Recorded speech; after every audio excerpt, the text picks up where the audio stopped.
Within You is the Power by Henry Thomas Hamblin. Preface. There is a power lying hidden in man, by the use of which he can rise to higher and better things. There is in man a greater self, that transcends the finite self of the sense man, even as the mountain towers above the plain. The object of this little book is to help men and women to bring their inward powers of mind and spirit into expression, wisely and in harmony with universal law, to build up character, and to find within themselves that wondrous self, which is their real self, and which, when found, reveals to them that they are literally and truly sons of God and daughters of the Most High. There is no way whereby the discipline of life can be avoided. There is no means by which fate can be tricked, nor cunning device by which the great cosmic plan can be evaded. Each life must meet its own troubles and difficulties. Each soul must pass through its deep waters. Every heart must encounter sorrow and grief,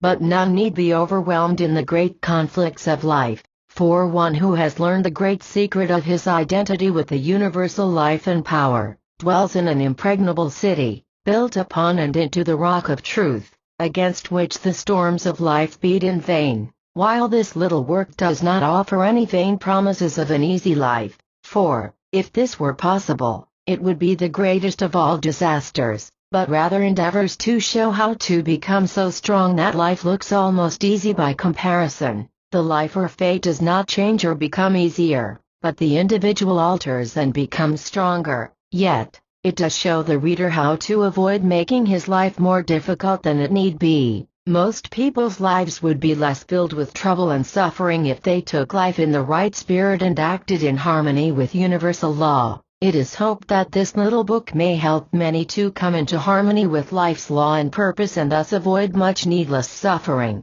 to find the greater self within, which discovery brings with it a realization of absolute security, to bring into expression and wisely use their inner spiritual and mental forces and thus enter a life of overcoming and almost boundless power. Chapter I. Infinite life and power man possesses, did he but know it, illimitable power. 1. This power is of the Spirit, therefore, it is unconquerable. It is not the power of the ordinary life, or finite will, or human mind. It transcends these, because, being spiritual, it is of a higher order than either physical or even mental. This power lies dormant, and is hidden within man until he is sufficiently evolved and unfolded to be entrusted with its use. Thought is a spiritual power of tremendous potency. But this is not the power of which we speak. By thought, man can either raise himself up and connect himself with the powerhouse of the universe, or cut himself off entirely from the divine inflow.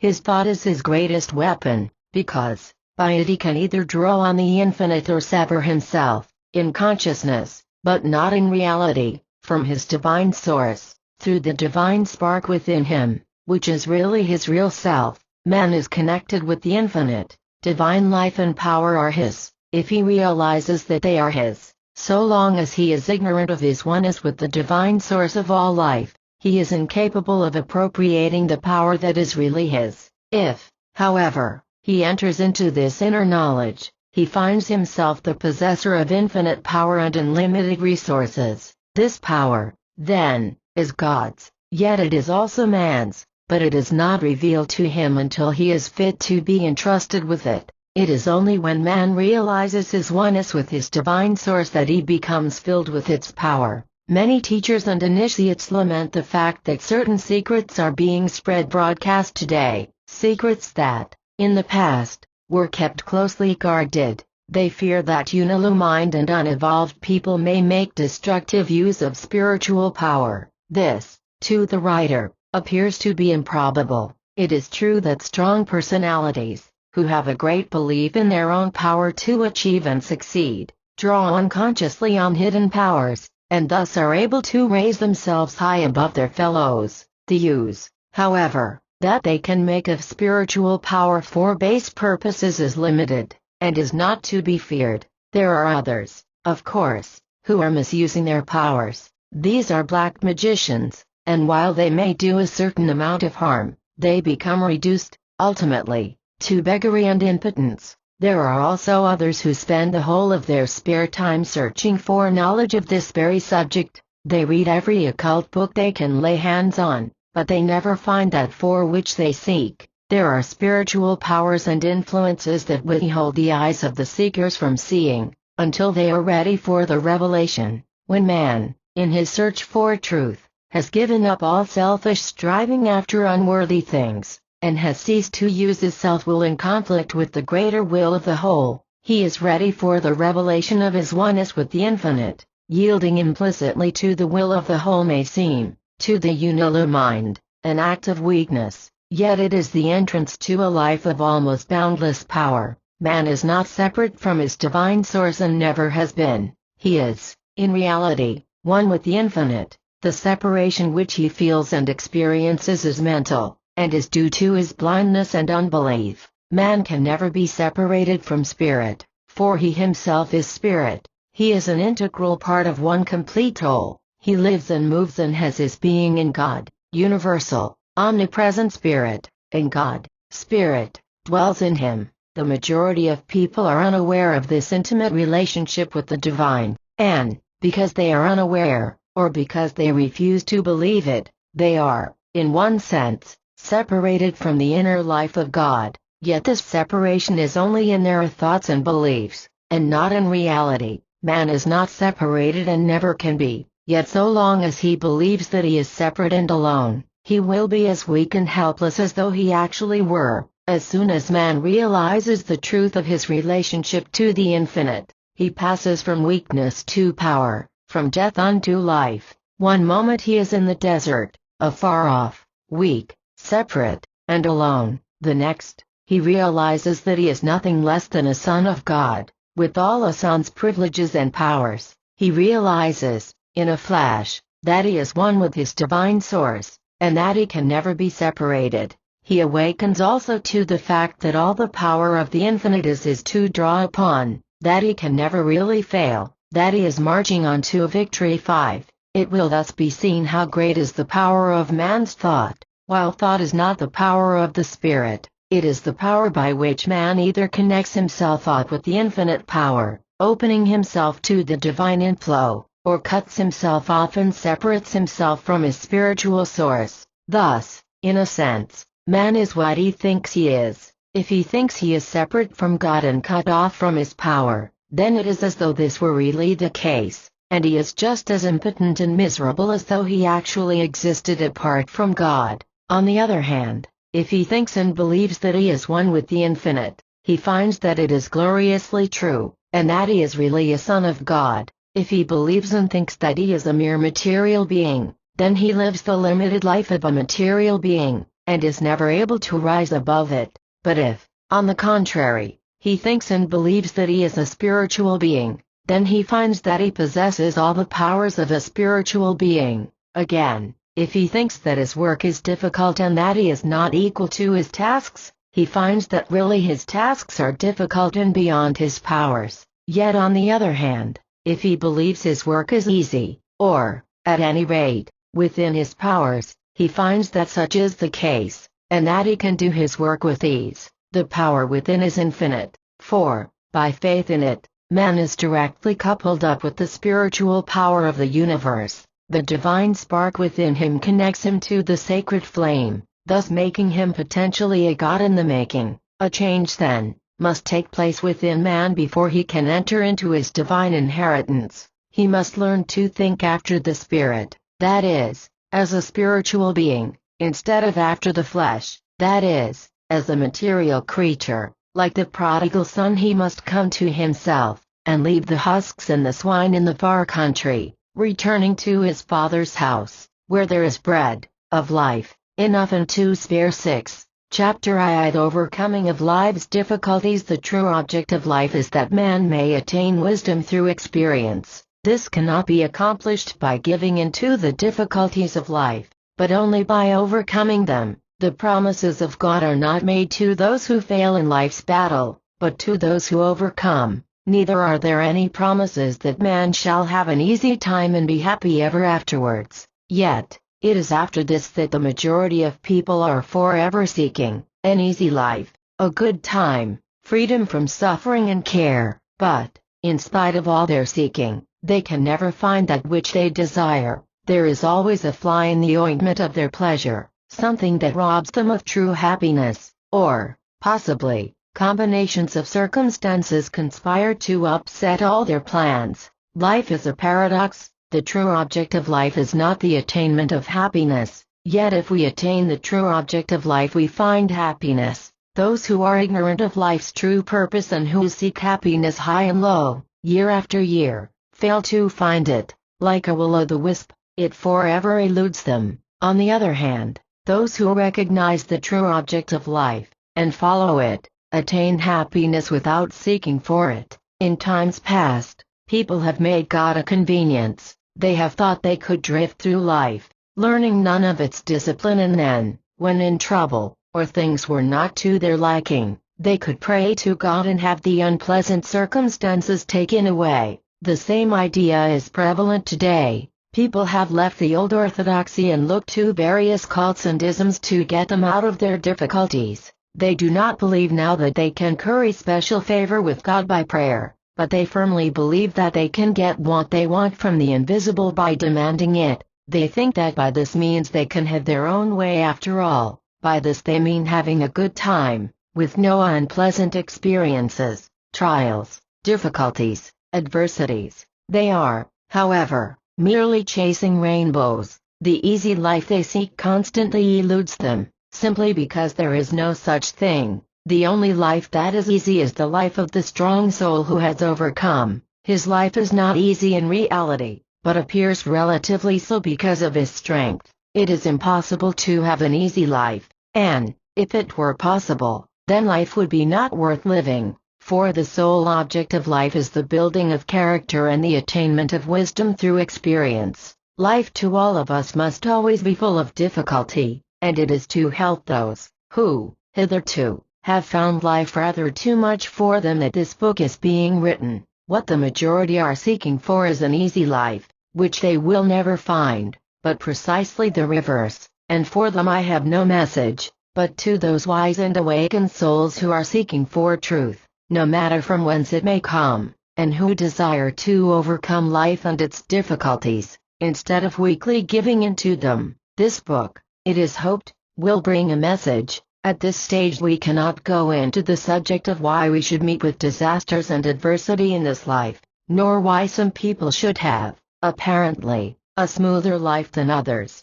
We must therefore be satisfied to know that we have to meet trouble and overcome difficulty, and that it is only by so doing that we can attain wisdom and build up character. The question, then, is not whether we shall meet the trouble and adversity or not, but rather, how we shall meet them. Shall we be victorious or shall we be submerged? Shall we overcome life's difficulties or shall we give in to them? The majority of people are drifters on the sea of life. They are wafted here and blown there. They are also carried hither and thither by every current. It is only the few who realize that they have the power of the infinite within them by which they can rise superior to all their difficulties, overcome their own weaknesses, and, through victorious experience, attain wisdom. At this point some practical reader may say that attaining wisdom is all very well, but what he wants is practical help. He is perhaps out of work, has sickness in his house and is in debt,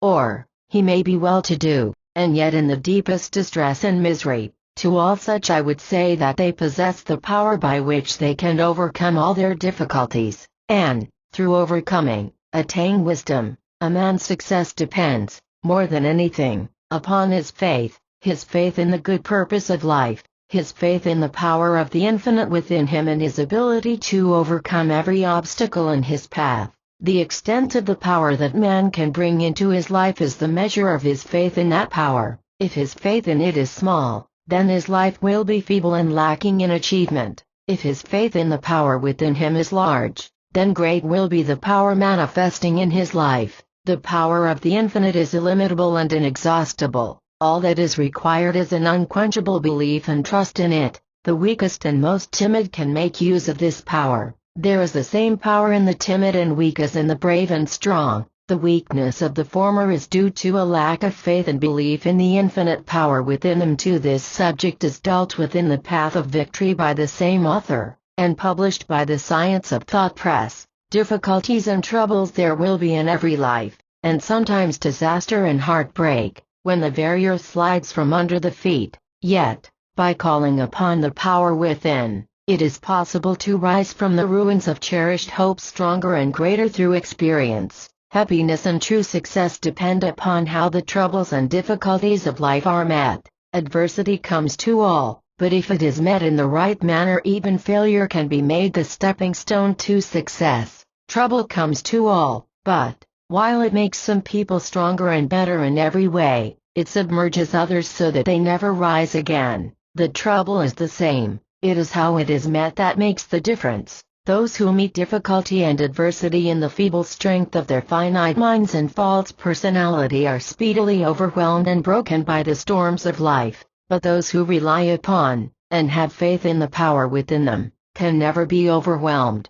Neither can they ever be defeated. The power, being infinite, is always sufficient, no matter how great the need may be. One who realizes his own real spiritual identity, knows that he can never die, that he can never be defeated, that he can never really fail. He may lose his body through the change that is called death, but he, the true man, can never die, neither can he fail. Though he be defeated 1,000 times, he must rise again. Only have faith in the spiritual power within you and you can know all the joys of overcoming and achievement. All things will become yours. Seek first the kingdom within you, your spiritual union with the infinite, and harmony with the divine will and purpose, and all these things shall be added unto you. You will have no need to fear the morrow, for you will know that all provision has already been made. There will be no need to hoard up wealth, for there will be the necessary daily supplies always available. There will be no need to live near a doctor,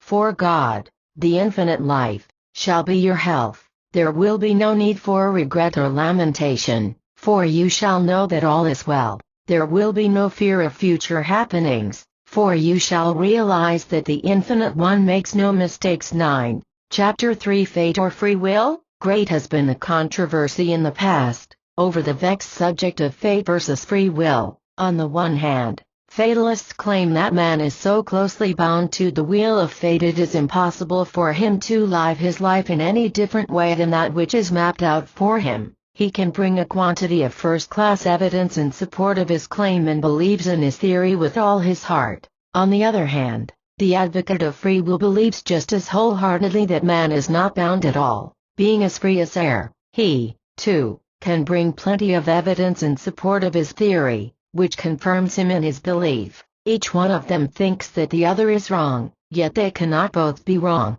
Let us therefore examine the subject for ourselves, for it is an important one, being intimately connected with the subject which this book discusses. First of all, let it be said, they are both wrong, in part, and right, in part. Man is bound to the wheel, yet, at the same time, he has free will. Let us, therefore, explain this seeming paradox. It is an ancient truth of the inner teaching that man, when he is unevolved and before he is unfolded, is bound to the wheel of fate very closely. The unevolved man follows his desires, thus creating for himself a future from which he cannot escape. When, however, he becomes more evolved and emancipated, he begins to resist following his desires and strives, instead, to follow higher things. This creates for him a better future and thus he becomes free in comparison with his former slave state. Man is a slave to fate as long as he is a slave to the desires of the earth plane. He is, however, free to overcome lower things and thus rise to higher. When he does this he ceases to create a painful future for himself and thus becomes free. There is, therefore, fate which is self-created. It is necessary to acknowledge this before we can proceed further. One who has not had much experience of life or who has not been a close observer, may deny that there is such a thing, but one who has had great changes in his life, against which he has fought and struggled in vain, knows that there is a purpose working behind the events of life, against which even kings and mighty men are powerless. There come times in man's life when he moves heaven and earth, figuratively speaking, prays until he can pray no more, sacrifices, it may be, his money, his health, his prospects, and does everything that is in the power of a human being in a vain attempt to stave off a threatened disaster. But,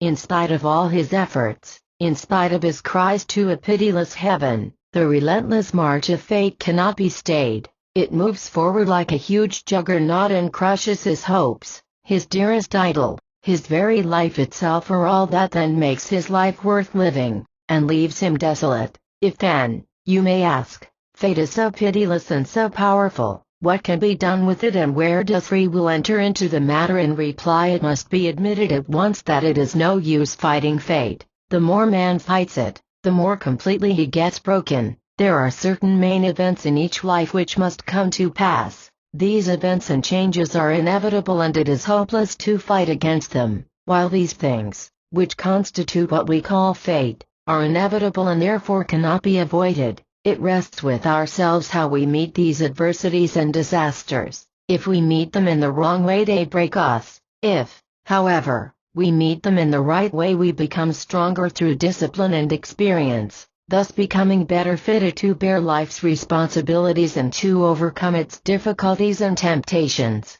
One who meets the setbacks, griefs, bereavements and disasters of life in the right spirit becomes a strong and rich character. He becomes mellowed through experience, strong, stable, a helpful influence to all who meet him. When things go smoothly and life is a merry round, no philosophy or religion seems necessary. And as for an inward power, what of it? We can do very well without it, so say the thoughtless and inexperienced. But there come times in every life, when, not only is a philosophy, and that a very sound one, necessary, but also a power, of which the finite self knows nothing, is needed in order to raise the soul out of the dust and ashes of its despair. It is one thing to try and meet trouble and adversity in the right spirit, and quite another thing to have the power to do so. One who thinks that he has no power within him but that all the power is in circumstances, can never rise victorious over his troubles and become a conqueror over life's difficulties. But one who realizes that he possesses a wonderful power that can raise him up, no matter how crushed he may be, can never be a failure in life. No matter what may happen to him, he will play the man and act a noble part. He will rise from the ruins of his life and build it anew in greater beauty and splendor. At this stage it is necessary to point out that there is a difference between big fate and the circumstances of life. Big fate, as it sometimes is called, antedates this present life, and its cause does not come within the scope of this little book. 3. Sufficient if we say here that, through the ages, we reap as we sow. Therefore our future depends upon how we meet life and its difficulties now. Big fate, then, cannot be successfully fought, simply because it is the working of omnipotent law, but our life generally and its circumstances depend upon how we meet big fate, and how we recover from it. No matter how seemingly unkind fate may be, it is possible for us to make our life a beautiful thing. Inspired and energized by the power within, we can rise from the ashes of our dead hopes to build a newer life in greater beauty and more in harmony with the divine ideal. Those who have studied the occult sciences may say, what about planetary influences? They will point out that, according to the ancient science of astrology, a man's life is determined by the star under which he is born. This is true, if he gives in to the influences around his path. At different times in his life man meets with influences that are sometimes favorable and at other times adverse. These influences are, however, only influences after all, and one who will stand firm during periods of adversity and refuse to give in, relying upon the great power within to carry him through, will find that he can weather all storms of life and come out of his trials greatly strengthened. He cannot prevent these influences from coming around his path of life, but he can rise superior to them. He will meet with failures and setbacks, but he will make of these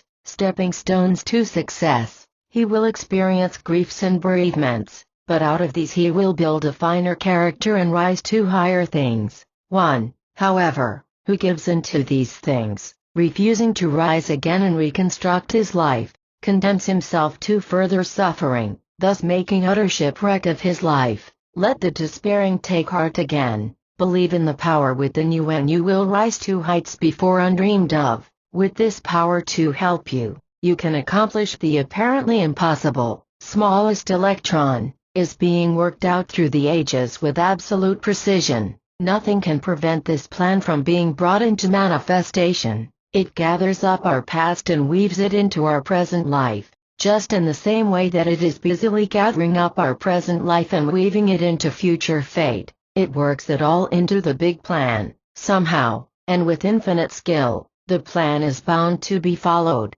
This, too, is fate, but how we follow it, either with willingness and happiness, or opposition or woe, rests with us. This is Free Will 12. Appendix 2 Chapter 3 Our life here is not governed by a capricious being who blows first hot and then cold, or who favors one person and tortures another. The Supreme Being works through laws that are absolutely just and unchanging. Therefore all disaster and trouble in the life is the effect of certain causes. These causes are our own wrongdoing in the past, which set in motion forces, against which the power and wit and wisdom of men are powerless. For however, because the fundamental law of the universe is love, it follows that the working of the law of cause and effect is not vindictive. Its object is our highest good, viz., to bring us into union with the divine or in tune with the infinite. Therefore, by rising up to a higher plane and coming more into harmony and union with the divine,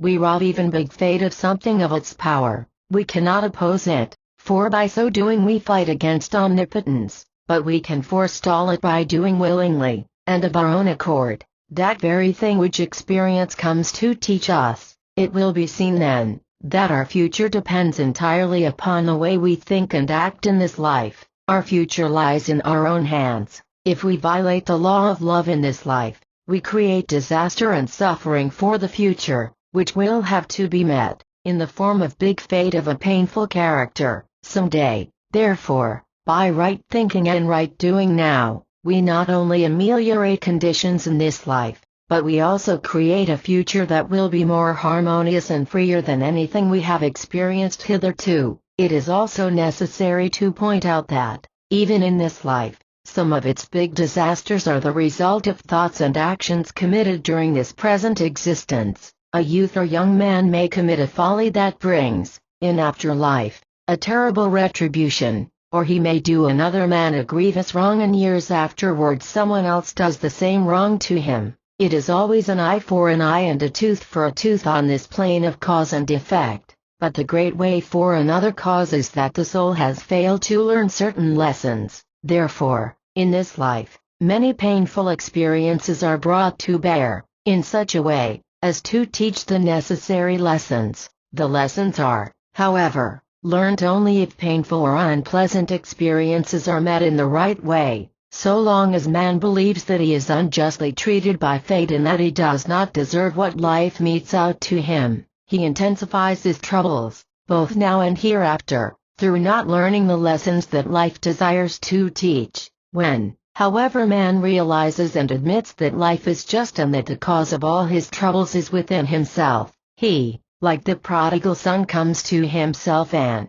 soon afterwards, begins his homeward journey. Yet another cause is that the soul is deficient in character. Strength and stability of character can be built up through the soul meeting trouble and difficulty. Again, it must be pointed out that they must be met in the right spirit. Shower, by his teaching of the power of love, enables us to rise above these lower things and live a life of harmony and peace. Chapter 4 Cause and Effect. Man is the cause of the disasters in his life. He reaps through the ages exactly as he sows. Life is perfectly just and rewards every man according to his works. The fate of the present is the reaping of his sowing in, it may be, a distant past. Therefore, the disasters and sufferings of this life must not be attributed to the interference of a capricious and unreasonable God, for the truth is, they are due to the exact working of a perfectly just law. Fate, once created, is irrevocable. It can neither be fought nor evaded. By fighting against fate, man merely smashes himself to pieces. To do so is equivalent to running his head against a stone cliff. The harder he charges, the greater the damage to his head, but the cliff is unaffected. Fate, although largely self-created, is really the divine purpose of life. Therefore, to resist it is to fight against God. Fate, again, is not punishment, in any vindictive sense. It is the drawing together of certain remedial experiences, through which the soul can learn the lessons it has failed to learn in past ages and thus attain wisdom. The object of fate is the highest good of the individual, although it may entail suffering and painful experiences. Because the disasters in man's life are due to past wrongdoing, it naturally follows that his future depends upon the kind of life that he lives today. If, in the past, he has created for himself a sequence of events and experiences, from which it is impossible for him to escape, it is obvious that his future lives depend entirely upon how he lives the present one. It will be seen that if man can learn the lessons of the present life, and live in such a way as to cease creating trouble for the future, he is beginning to climb the path of liberation, which is the road all advanced souls have to follow, or, rather, have the privilege of following. By following this path, man ceases to be bound to the wheel of fate. This little work does not teach reincarnation, but its teaching is based on a belief that man, in reality, is a spiritual being, a divine spark from the sacred fire. Spirit, being immortal, has no beginning or end, therefore always lives. This present life is one of countless experiences, each one of which helps to build up character. There is no death, but only changes from one vehicle to another. There is no beginning, or end, or time in reality. These are mere limitations of the human mind.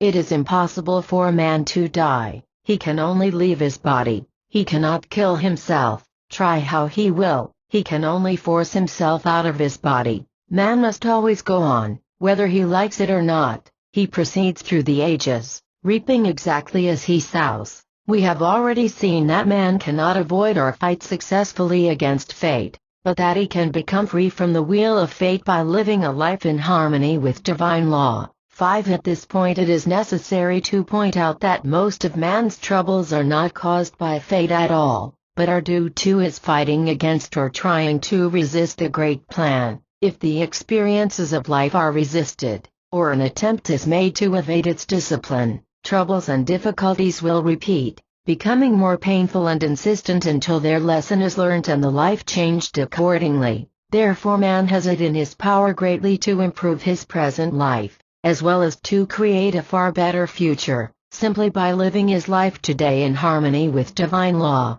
Further, it is necessary to point out that all thought and action have an immediate as well as a far-reaching effect. It is true that the full effect of life here is not reaped until after our little course on this plane has been run, but great differences are effected in the present life nevertheless. The way a youth makes use of, or throws away his opportunities, either makes or mars, to a very large extent, his adult career. Opportunities, once allowed to pass, can never be recalled, since committed and wrongs done to our fellow men have an unpleasant habit of repeating themselves in a reversed way later in life. For instance, a man may get on in life, and, in his selfish climb, may trample on one weaker than himself, ruining him and driving him to despair. Years afterwards, he will probably be treated in exactly the same way by someone stronger and more favorably situated than himself. Therefore, there is an immediate sowing and reaping that finds fruition in this life.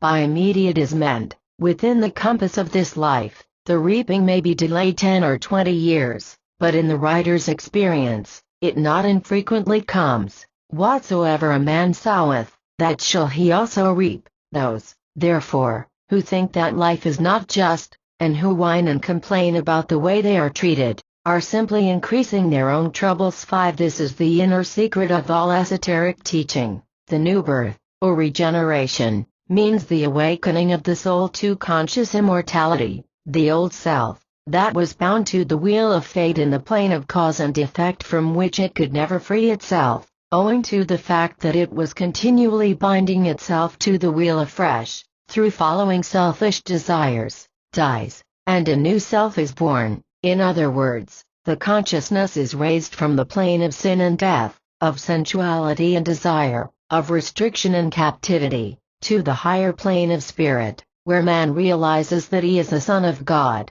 He discovers that the divine spark within is his true self. He realizes also that he has always lived in his real spiritual self. Beginning and end, like change and decay, belong purely to the material plane and have no place in reality. They form part of this present three-dimensional existence but have no reality. Endless being is the reality. Anything short of this is mere illusion. It is not necessary, therefore, to believe in the theory of reincarnation or that all our experiences must of necessity take place on this plane. Sufficient to know that we can never die, that we cannot escape from ourselves, and that to neglect seeking with all our heart for union once again with our divine source, is merely to prolong our sufferings. 16. Until man realizes that the cause of all his troubles is within himself, he can never do anything to remedy matters, because, obviously, the only thing that is required is for him to change within.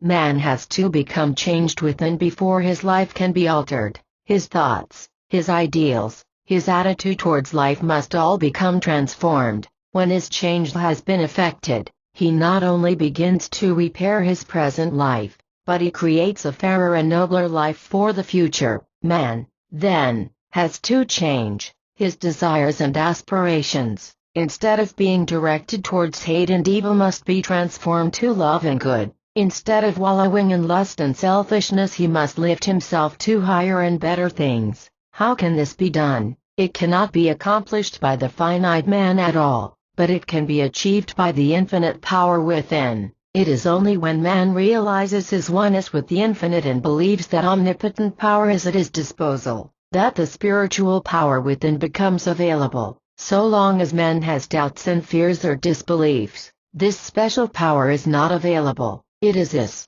but a state of heart and mind prevents him from either realizing the presence of the power or making use of it. Before the machinery of a workshop can run, it must be connected up with the engine room. In the same way, man, before he can live the new life, must become one with the infinite life and power. Entering this new life of power does not take away life's experiences, its trials, troubles and adversities, but the change within does prevent the creation of unnecessary troubles and suffering. Also, even a so-called unkind fate loses much of its power to wound, for the higher man rises into union with God and infinite love. The less power it has in his life, it still operates, but it fails to wound so deeply, for man, seeing with illumined eyes, knows that it is good that has come to bless, and not evil that has come to slay. Painful fate loses its power to hurt when man ceases to resist it and meets it with open arms, seeking to learn the lessons that it has to teach. 17. Chapter V. Success. What is meant here by success is the achievement of something worthwhile, that shall make the world better and richer, and add something to the common good. Our sphere in life may be very humble, but if we overcome our own weaknesses, help others along life's pathway, and do our daily work better than we need, our life cannot be other than successful. If, at the end of our life, we can be thankful for it, realizing that we have made the best possible use of it, we have achieved real success. Success, to the unilumined mind, may mean the accumulation of wealth and the winning of fame, yet those who give up their lives to the acquirement of these things are the greatest failures in life. They gain wealth, it is true, but they find that their money can buy only those things that bring no satisfaction, that it cannot purchase for them any of the things which are really worth having. Success of this hollow kind can be won, but at too great a price. The greatest teacher of all once said, "For what shall it profit man, if he shall gain the whole world and lose his own soul? What does it profit a man if he gets on at the cost of happiness, health, joy of living, domestic life, and the ability to appreciate nature's beauties and simple pleasures?" Yet man must be a striver. He must be forever seeking better things and to express himself more perfectly. One who drifts through life, making no effort to rise to better things, is not worthy of the name of citizen. Man, if he is to be worthy of the name, must be forever striving, overcoming, rising. Failure in life is always due to weakness of character. It is only strong characters who can resist the buffetings of life and overcome its difficulties. The man who would make his life worthy of respect and who would rise to high achievement and service, will be confronted by difficulty at every turn. This is as it should be, for it weeds out the weaklings and unworthy aspirants, and awards the spoils to those who exhibit faith, courage, steadfastness, patience, perseverance, persistence, cheerfulness, and strength of character. Generally, success, especially material success, is not, in itself, of much benefit to the one who wins it. It does not satisfy for long, but it is valuable in other ways. For instance, success, based on service, is a benefit to the community. If it were not for successful people of this type, the ordinary man in the rut would have a bad time. Also, the winning of success builds up character. One who would be successful in the battle of life must be prepared to be tested and tried in every possible way. One who survives them all is built up in character in almost every direction. Even in his success, however, he will be tempted and tried. One who is engaged in the harsh struggle of business, or who takes part in public life, may, if he does not watch himself very carefully, become hard and callous. Of all failures, this is probably the worst. One who succeeds in other directions and becomes a hard man is, after all, a sorry failure. Again, people of the successful, striving, climbing type, are tempted far more than those who are afraid to venture and who remain in the valley of mediocrity. This is true, not only of those who seek to climb the steep path of spiritual attainment, but also of those who are successful in mundane affairs. In each case, they have placed in their keeping great powers and influence such as the ordinary man little dreams of. This is a grave responsibility, for if these powers are used for self-aggrandizement, the results are disastrous. Thus, those who climb are beset on all sides by temptations of a very subtle kind, which, if yielded to, will ruin the life and do grave injury to the soul. Life is a continual battle. To the ordinary person it is generally a fight with circumstances and the ordinary difficulties of life, which are very important in his eyes.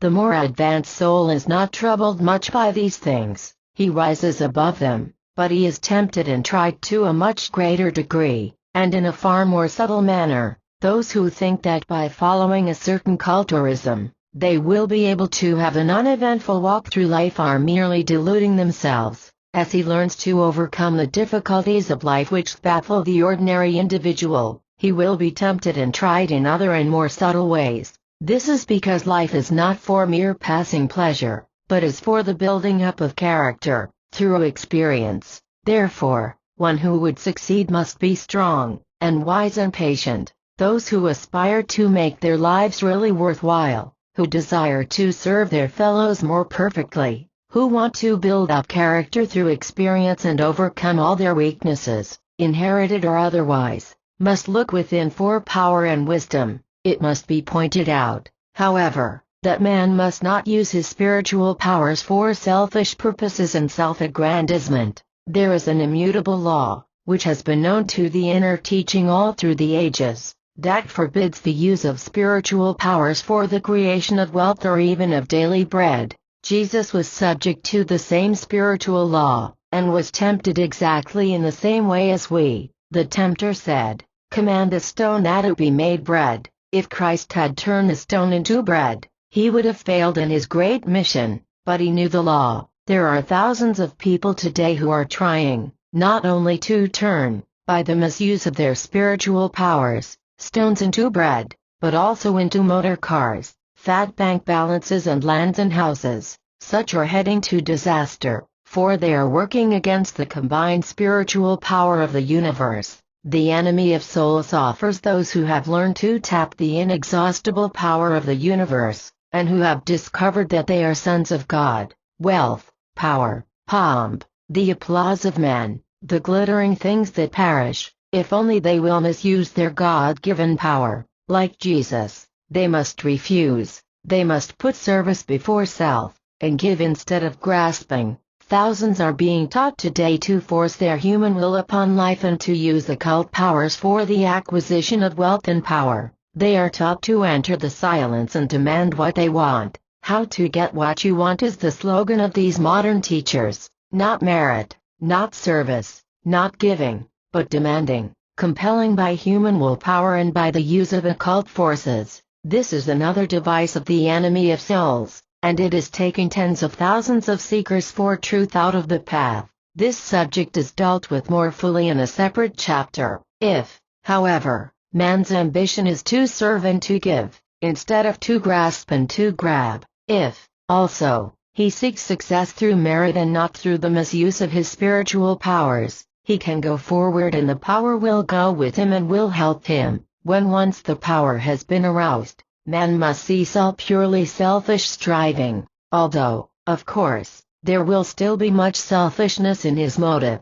He must seek his success through service and through following noble aims, through a merit and a fair exchange, instead of trying to wring success from life, no matter who may suffer thereby. Further, when this power has been brought into expression, it must only be used in love, for if it used otherwise it will destroy the user. Again, the power must not be used by the finite human will, but an endeavor must be made to find what the will of the whole is, and to work in harmony with it. Behind each life is the divine will and purpose. Each life is perfect as it is imaged in the universal mind. The highest success, indeed, only true success, is to live the life according to the great cosmic purpose, or, in other words, as it is imaged in the one mind. Do not imagine, however, that it is the will of the universal mind that man should be a failure or lacking in achievement. Far from it, for we have only to contemplate the universe to see that the infinite mind is forever achieving and that it never fails.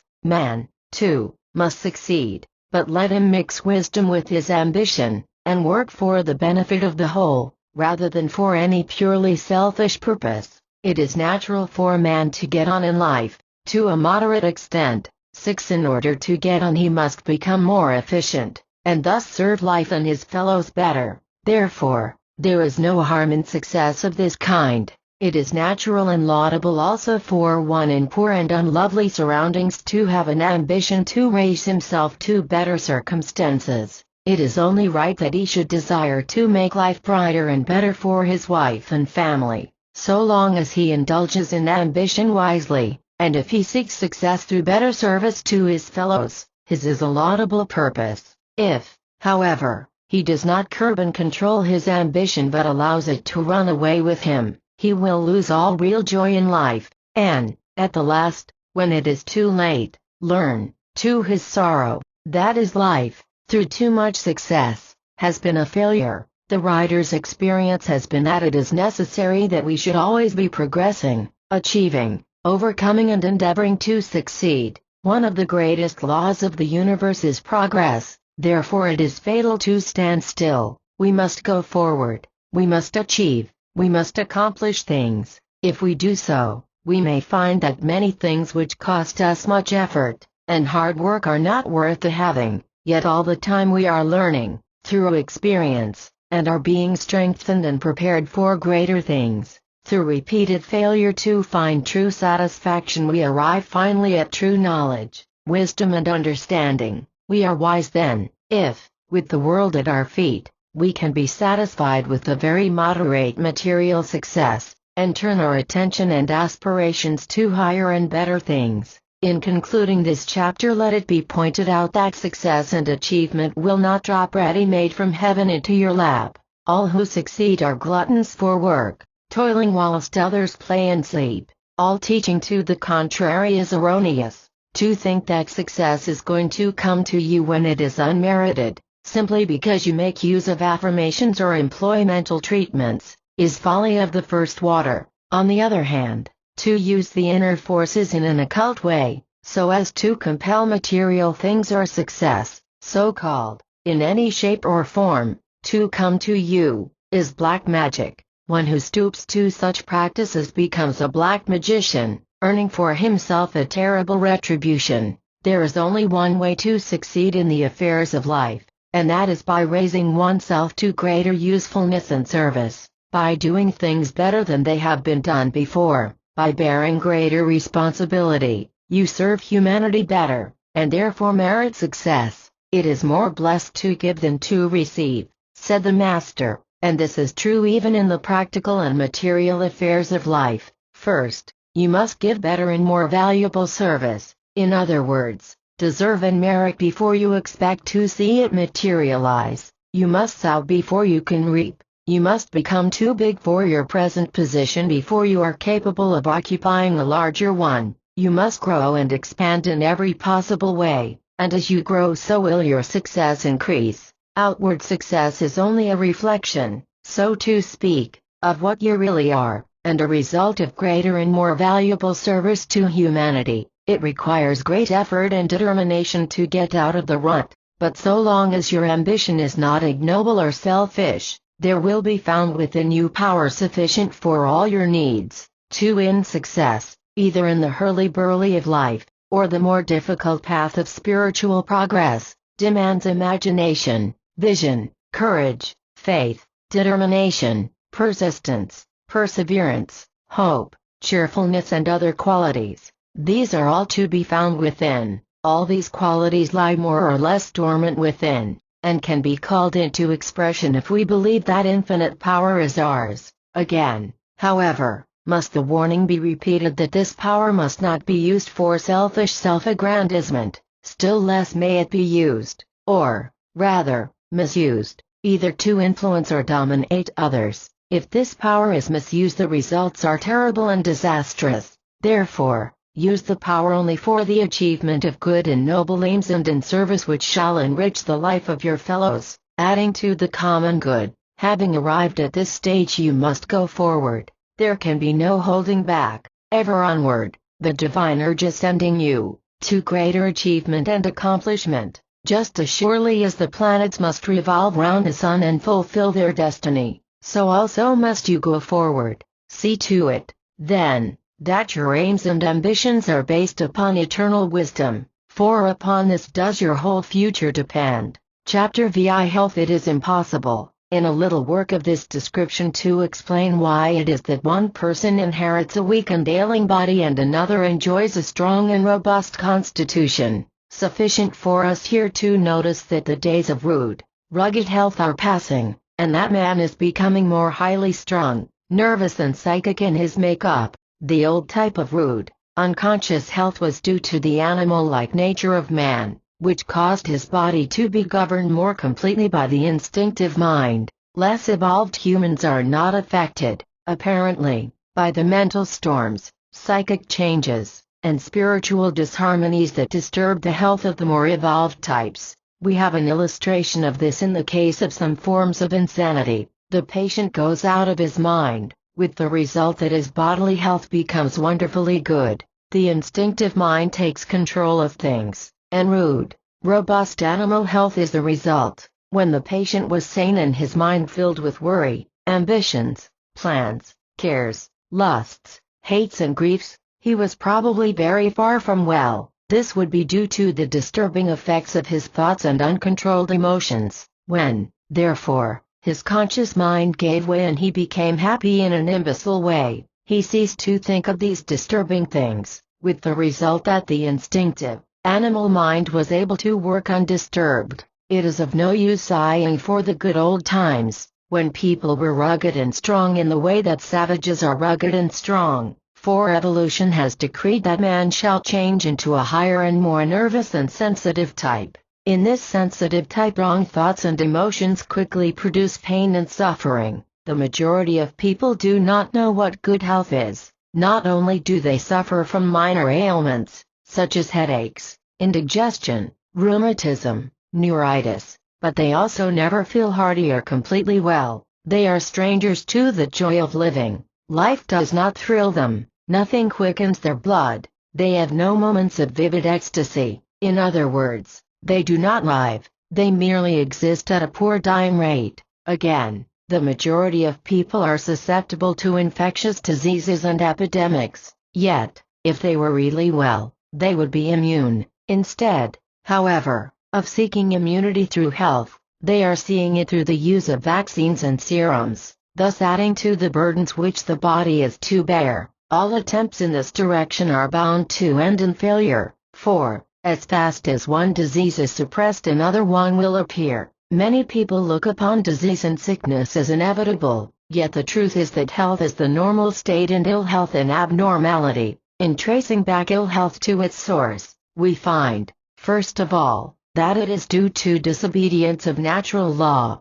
Large numbers of people break nearly every known natural law of health, and are surprised that they become ill, yet the wonder is that they are as well as they are. Yet, while obedience to nature's laws and the use of nature cure methods will carry us a certain part of the way, we find that there must be causes even deeper than those which are physical. We are confronted by the fact that there are many people who obey every known physical law of health, who bathe, exercise, breathe, eat and drink scientifically, who adopt nature cure methods instead of drugs and serums, who yet cannot find health. Therefore we must search deeper and go to the mind in order to discover the cause of ill health. When we look to the mind we find a prolific cause of sickness. Man thinks himself into ill health and disease. It is well known that thinking about disease and sickness produces them in the body. People who are forever thinking about disease, illness, operations and other morbid subjects, become a prey to these things. Those who believe that sickness is inevitable, manifested in their life, morbid thinking produces a morbid state of the body, causing it either to fall an easy prey to infection or to break down into chronic ill health, or even disease. Allowing the thoughts to dwell upon morbid things is a sure way to sickness and invalidism. Man is not only made ill by his own negative thoughts and emotions, he is also under the hypnotic spell of the race mind. The God of this world hath blinded the minds of them which believe not. We are all under the spell, more or less, of a huge illusion. The evil, disease, sickness and other imperfections that we see and experience, have no reality, in reality, but have an existence in unreality. Although they are not real in a real sense, yet they are terribly real to this present limited consciousness. 7. By realizing the truth, and by thinking and living in its light and power, the hypnotic spell becomes broken, not completely, else we should not grow old,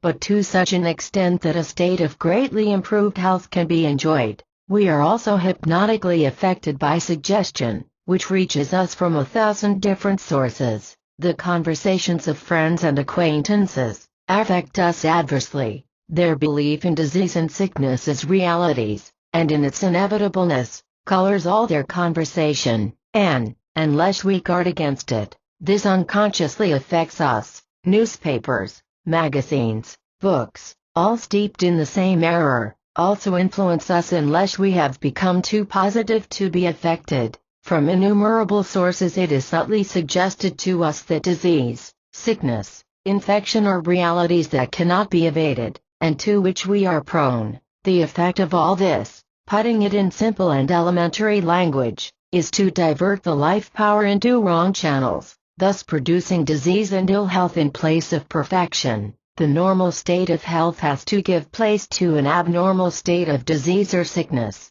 The normal health state is, however, restored when truth is realized, and the life lived in its light and power. Absolute truth and perfection stand behind all the illusion and imperfection of the sense life. It is by realizing the truth and the perfection of the reality, and by establishing the thought life in truth, so that our thoughts cease to be negative and based on error and illusion, that health is to be found. It is often said that ill health is the result of sin. It is, for thinking about disease, sickness and ill health, believing them to be inevitable, is one of the greatest of sins. The way of life is to walk, think and act, after the Spirit, which is perfect, whole, immortal and incorruptible, and not after the flesh, corruption, disease, sickness, death. By thinking after the flesh we dishonor God who is absolute wholeness and perfection, and cut ourselves off from the divine life and power. But there are other ways by which wrong thinking destroys the health. Thinking thoughts of lust is a prolific cause of unhappiness, sickness and nervous disease. The divine forces of life are directed into a wrong channel, resulting either in indulgence and inevitable weakening of body, brain and will, or in repression and its consequent nervous diseases. If the thoughts are allowed to dwell upon impurity, evil results must follow in some form, either inaction or ill health, or both. Thought must be controlled and reversed continually, not repressed, but reversed. Be it noted, for there is a tremendous difference between the two. Repression creates nervous trouble, but by reversing or transmuting the thoughts the life becomes transformed, and the bodily health greatly improved. Further, indulging in thoughts of hate, resentment, ill will, fear, worry, care, grief, and anxiety, produces ill health, and, by lowering the tone of the body, lays it open to infection and disease. We therefore see that the state of the mind and the character of the thoughts are important factors which cannot be ignored.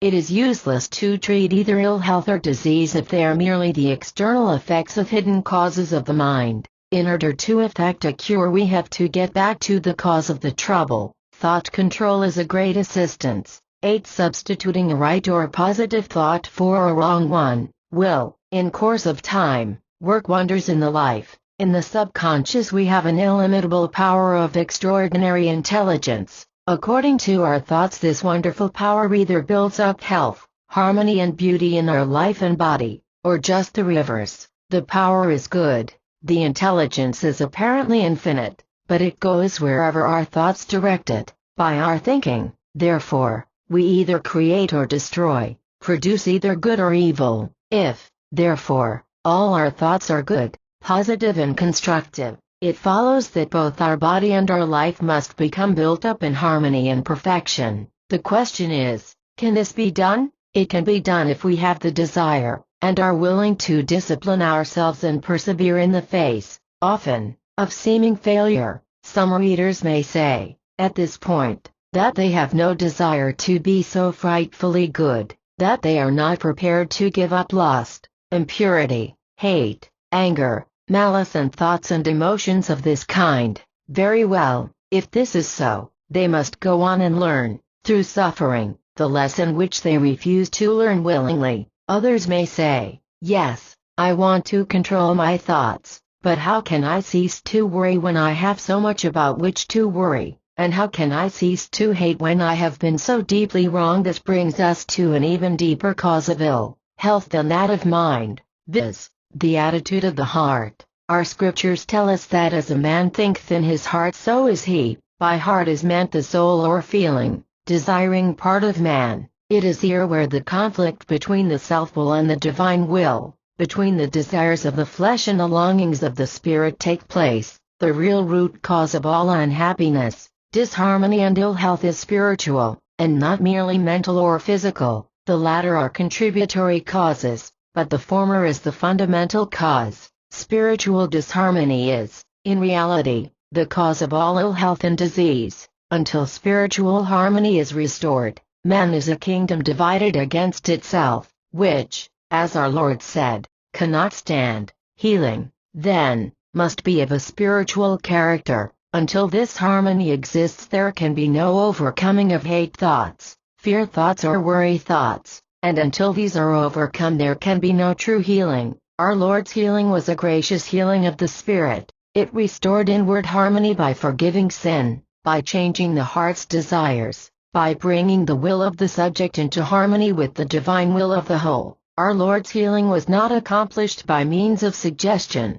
neither was it achieved by human willpower. It was done by a bringing into harmony of the heart and desires and will with the divine will. At the same time, there must have been a revelation of the truth that the will of God is love, wholeness, joy and perfection, and not disease, sickness and misery. Mental healing does not become possible until we have made our peace with God, until we have surrendered entirely to the love principle. We cannot overcome our hate thoughts and malice thoughts or resentment thoughts by transmuting them into thoughts of love. Until we surrender to the divine will and leave all our problems to the infinite mind, we cannot cease to worry and fear. Mental discipline and thought control are necessary after this inward change has taken place, for we all have to work out our own salvation, but the essential thing is the inward heart surrender and love and trust. So long as we hate our brother, or fear what the morrow may bring forth, or worry about the things of this life,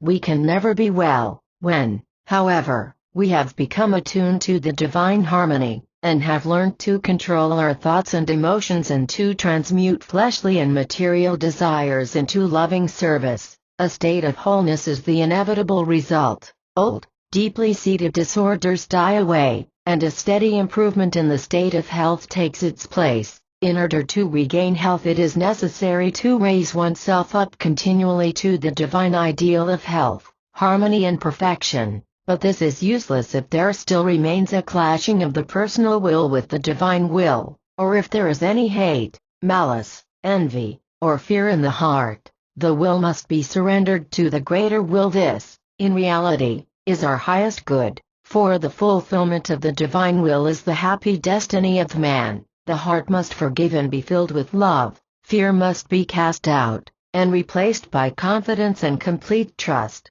before we can enter into that happy, carefree, restful state which is necessary for healing. Health is harmony, a delicate balance and adjustment between spirit, soul, mind and body. This harmony is dependent entirely upon the greater harmony between ourselves and God. So long as there is a conflict of will, so long as there is hate or resentment, so long as there is selfishness or while there is fear, this harmony cannot exist. Therefore, the bedrock cause of health is spiritual harmony, all healing being a restoration of harmony between man and his divine source. When this harmony is restored, man is no longer a kingdom divided against itself, for he becomes established in unity. He works with the universe and the divine laws of his being, instead of against them. The divine life and power flow through him unimpeded, promoting perfect subconscious functioning. His thoughts become cleansed at their source.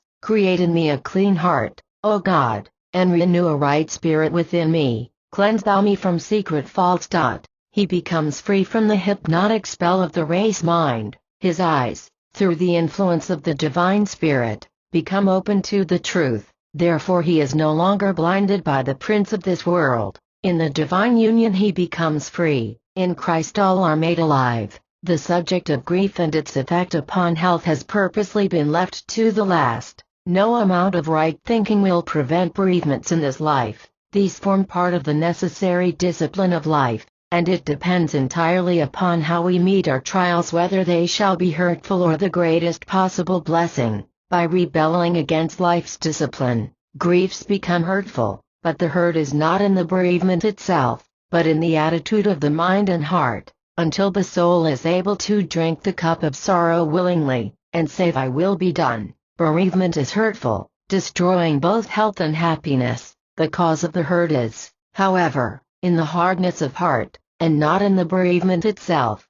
There must, therefore, be submission and an acknowledgement that the discipline is necessary. This does not imply, however, a weak giving into grief and mourning. One who has been bereaved can never, it is true, be the same again, for he or she becomes more chastened, more loving, more sympathetic, richer and more mellow in character. The loved one can never be forgotten, but that is no reason why the heart should be bowed down by grief and the life made desolate by sorrow. In such cases true religion, not religiousness, is the only thing that can satisfy the soul, harmonize the mind, and heal the body. To be established in truth, knowing that all is well, that God makes no mistakes and that there is, in reality, no death but only change, is the only way by which bereavement can be made to be a blessing in disguise. When this stage is reached, grief is overcome, death being swallowed up in victory.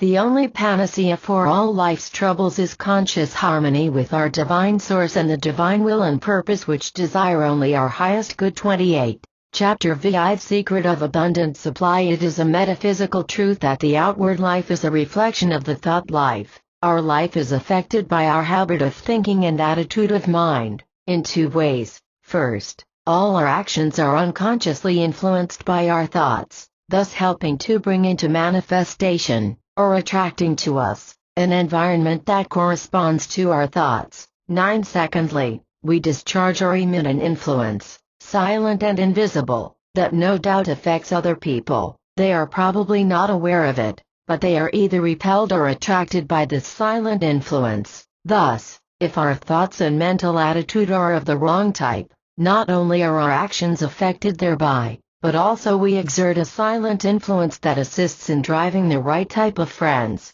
opportunity, success and every possible good away from us. The reverse also is equally true. By right thoughts and a correct mental attitude we naturally attract to us all the good of which our present life is capable. The Bible tells us that as a man thinketh in his heart so is he. It is equally true to say that as a man is, so does he think, and that as he thinks, so do his outer life and circumstances become. Therefore, as a man is, so is his environment. This may sound rather metaphysical, but it is really quite simple. And proof meets us at every turn. Take a man from slumdom and put him in nice surroundings, and note what happens. Very soon he either drifts back to a slum or turns his new house into a slum dwelling. Take a man of a higher type, and put him in a slum, and soon he will either leave the slum or change his slum dwelling into a more decent habitation. Put a slut in a mansion, and she will turn it into a pigsty.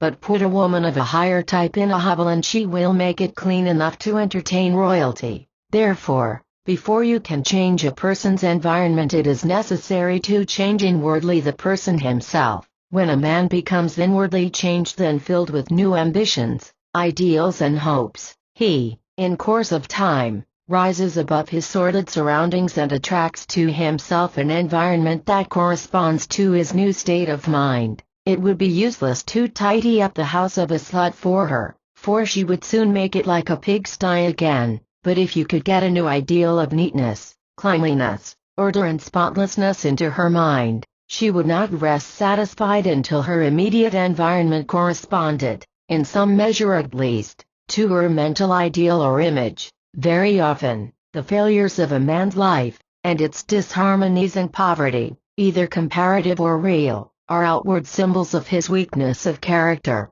He may have ability in plenty, but he may lack application or steadfastness, and thus he fails in all his undertakings, and has to be kept by his wife and daughters. He will assure you that his circumstances are due to ill fortune, but the actual cause of his failure is in his character, or, rather, lack of character. If, therefore, a man's poverty and lack, or financial difficulties are due to weakness of character which manifest in his work and dealings with others, in the form of inefficiency, poor service and bad judgment, it follows that he, himself, must change before his circumstances can be permanently altered for the better. The difficulty in dealing with unsuccessful people is in getting them to realize that they, themselves, are the cause of all their troubles. Until, however, they do realize this, their case is hopeless, and it is impossible to help them. But when they acknowledge that the fault is theirs,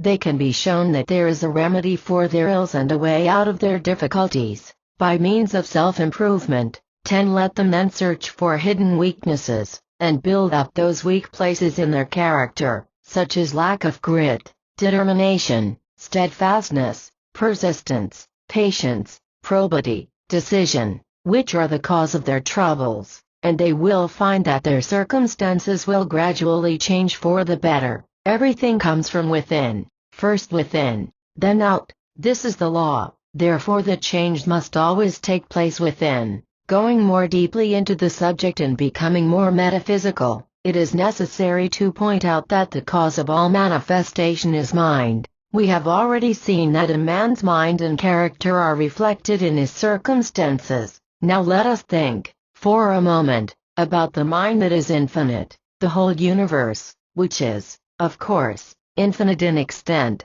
has its origin in the divine mind, and is contained within this infinite mind. Just in the same way that you can hold a mental picture in your own mind, God's universe, as it is imaged in the divine mind, is perfect. We see it as imperfect, because we only receive a finite sense perception of that which is perfect and infinite, from this forming, in our minds, an image that is necessarily imperfect and finite, which we project outwards, and, not knowing any better, think is real. But the universe, as imaged in the divine mind, and as it actually is in reality, is both infinite and perfect. It is also infinitely perfect. There is no poverty or lack in a universe that is infinitely perfect, whole and complete in the divine mind. Poverty and lack have their origin in the mind of man. They have no place in the mind of God. We cannot, in a little elementary work of this kind, go more deeply into this extremely fascinating subject.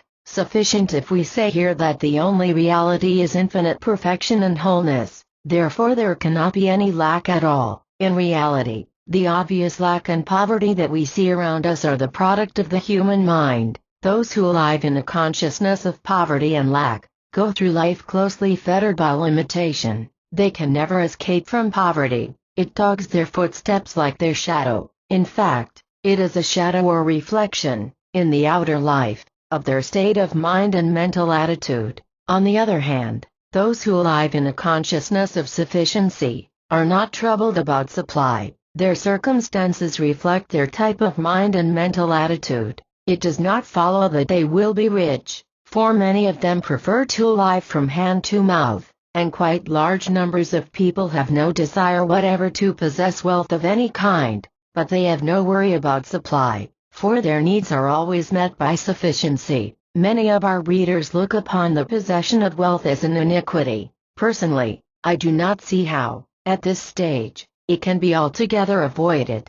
Capital is necessary for the conducting of business and for the carrying out of enterprises, but, as far as the hoarding of wealth is concerned, I certainly think that it is both unwise and unnecessary. There is nothing more deadening to the spiritual life than riches. There is always hope for the drunkard and the harlot, but it is most difficult, although, of course, not impossible, for one who is burdened by wealth to enter the kingdom of heaven. Some are able to do so, but they are allowed to enter simply because they hold their wealth as of no importance, merely as something of which they are stewards for a season. The hoarding of wealth is just as unnecessary as poverty. They are both based upon a fundamental error. This error is in thinking that all supply, being material, must necessarily have a material source, that it is limited in quantity, and therefore must be grabbed at and fought over. The truth is, of course, that the source of supply is spiritual, and therefore without limit.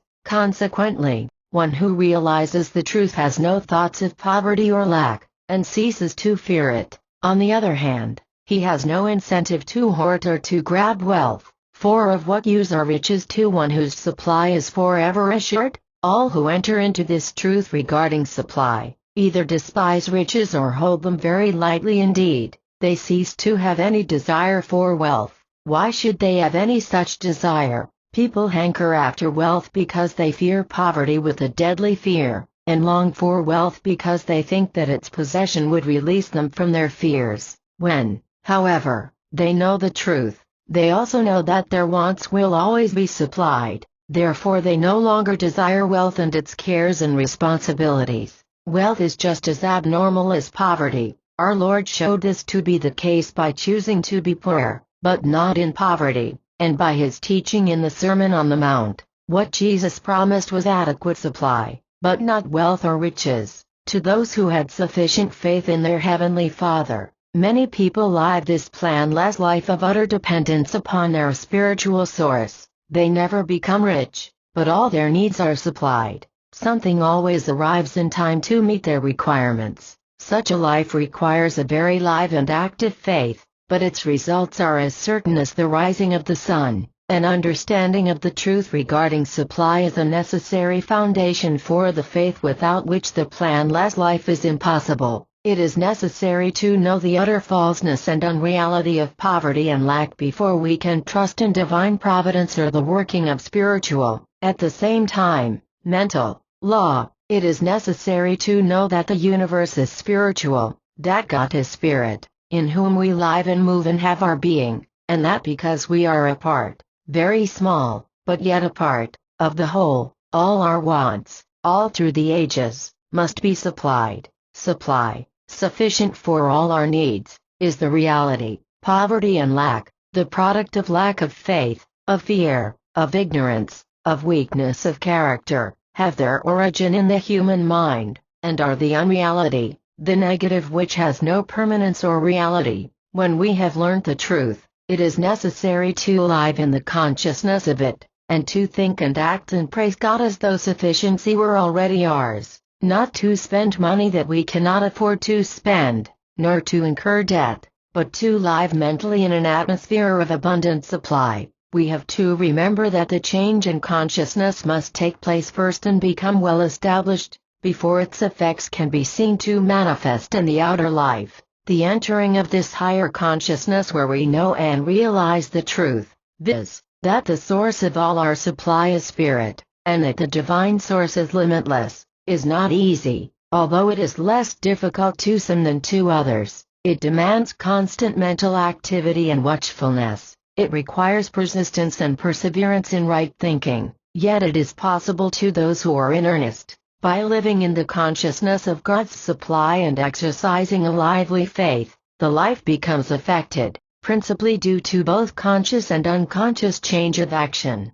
Having dealt with the esoteric or inner side of the subject of supply, I will now treat it more from the outer or practical side, the latter being, of course, just as important as the former. The teaching of this chapter does not discourage industry and thrift, far from it. After the Lord Christ had fed the 5,000, all the leavings were carefully collected so that nothing should be wasted. This is in accord with universal law. There is a law of economy both in the natural and spiritual worlds. Nature appears, on the surface, to be very wasteful and prodigal, but, actually, she never wastes anything, if it can be avoided. Therefore, the action of the disciples was in accord with universal law. What a lesson for us! To be careful in saving is a mark of superiority both in mind and character. The wastefulness of the helpless poor is notorious. Those who are well-to-do are far more careful in conserving than the very poor. There are exceptions, it is true, but the rule is that a man who cannot save money has not it in him to command success in life. Inability to deny himself certain things shows a weakness of character and lack of purpose which makes success impossible. Two men that I knew very well built fortunes upon P5, which they saved out of meager earnings. It is always the start that is difficult. If you cannot overcome the preliminary difficulties, you have not the steadfast purpose to hold your own in the battle of life. On the other hand, once the initial difficulties have been overcome, it is not difficult to get your bark into the currents of prosperity. When once you realize that there is unlimited abundance in which you can share, when once you learn to live in the consciousness of this abundance, at the same time living within your present income and doing your present work as well as it is possible for it to be done, you have set out on the path to affluence. One who realizes and really believes that there is abundance and plenty for him, puts into operation a powerful law which will surely bring opportunity to him, sooner or later. Many, however, ruin their hopes by not knowing that for a time they must live a kind of double life. They must be opulent in consciousness, but careful and thrifty in actual practice. The time will come when their means will largely increase. Then, if they are wise, they will live on part of their income, instead of living up to it. This will give them a wide margin for charitable purposes, for the taking up of further opportunities and for extensions. Many businessmen have to let golden opportunities pass, simply because they have saved little or nothing, owing to lavish private expenditure, or they have to let other people in to share their schemes who, in addition to taking a large share of the profits, may prove a serious handicap and hindrance in other ways. While in its essence, the source of supply is spiritual, it comes to us through material channels, and, in order to have a share in it, it is necessary to earn it. We have to give something in exchange for what we draw from life in the way of supply. We must give in order to receive, and what we give must be something that the world wants or needs. The secret of supply is, then, to realize that there is unlimited abundance and to live in the consciousness of it, as completely as though no material channels existed, and, at the same time, to work as zealously and be as careful as though there were no such thing as spiritual supply. At the same time we must give the world something that it wants, or otherwise serve in some useful capacity, exercising honesty, probity and justice in all our affairs. It is folly to expect abundance to drop ready-made in our lap. It must be earned by intelligent and faithful service. 11. Being a retired businessman who started life with nothing, not even good health, I have looked at this subject from a businessman's point of view. The principle applies, however, to every walk in life, and each reader can adapt the teaching of this lesson to his or her particular needs. 11. This subject is treated fully in the Fundamentals of True Success, by the same author, published by the Science of Thought Press, Chichester. Chapter VI is Powers and Limitations of the Subconscious Mind. The subconscious mind is the mind of nature. It possesses extraordinary powers and intelligence, but no inspiration. It is instinctive, it is animal, it is natural, but there is nothing godlike about it. It is of the earth and the physical plane. It can be described as the inner forces of nature resident within our body. Having said this, we have said nearly all there is to be said about the subconscious, yet this is the mind of which some people have made a veritable god. The subconscious mind, if led aright, is a very good friend, reducing all repeated thoughts and actions into habit, which, in time, become settled and part of the very life itself. Thus, by conscious right thinking and conscious right action, a good habit is formed, which becomes, in course of time, practically automatic. This, of course, builds up the character, which, in turn, affects the life. It will be seen then, how important is the right use of this willing and faithful servant. It is no god, it has no inspiration, but it is a very useful servant, as we shall see. Most of our actions or movements are done or made subconsciously. The reason that practice makes perfect is that the subconscious mind learns to do the task, and, by so doing, takes it off our hands. How difficult it is to learn to drive a motor car. How carefully, at first, we have to double declutch and obtain the right engine speed for a noiseless change. Yet, after a time, the whole action is performed subconsciously. It is the same with pianoforte playing. Many players, some better than others, can play the most difficult classical music without consciously recalling it to mind. As soon as they try to remember, the whole piece leaves them, but as long as they leave the whole matter to the subconscious, which never forgets, they can keep on playing. I and my conscious mind are not doing much of the actual writing of this book. We think the thoughts and have something to do with the formation of the sentences, but the subconscious mind writes them down. If I had to think of each word and letter, my task would be hopeless, and I should become half dead with fatigue. The subconscious mind, however, is even more helpful, for it does the bulk of our thinking, and can be taught to do a great deal more. If we had to think everything out laboriously, according to the laws of logic, life would be unbearable. Instead of this, our subconscious mind does the bulk of our thinking, and, if we give it a chance, will do it in an extremely accurate manner, strictly according to the laws of logic and without the slightest fatigue. The more that we train the subconscious to do our ordinary thinking for us, the less we suffer from fatigue. Fatigue is unknown to the subconscious mind, therefore we can never tire it or overwork it. The subconscious mind can be made to do more and more work for us if we will delegate definite work for it to deal with. One who has learned thought control, who can take up a matter, consider it in all its bearings, and then dismiss the subject from his conscious thought, is able to increase his efficiency 100%, and reduce his mental fatigue almost to vanishing point. Instead of laboriously working out his problems and worrying and scheming over them, he simply dismisses them to his subconscious mind to be dealt with by a mastermind which works unceasingly, with great rapidity, extreme accuracy, and entirely without effort.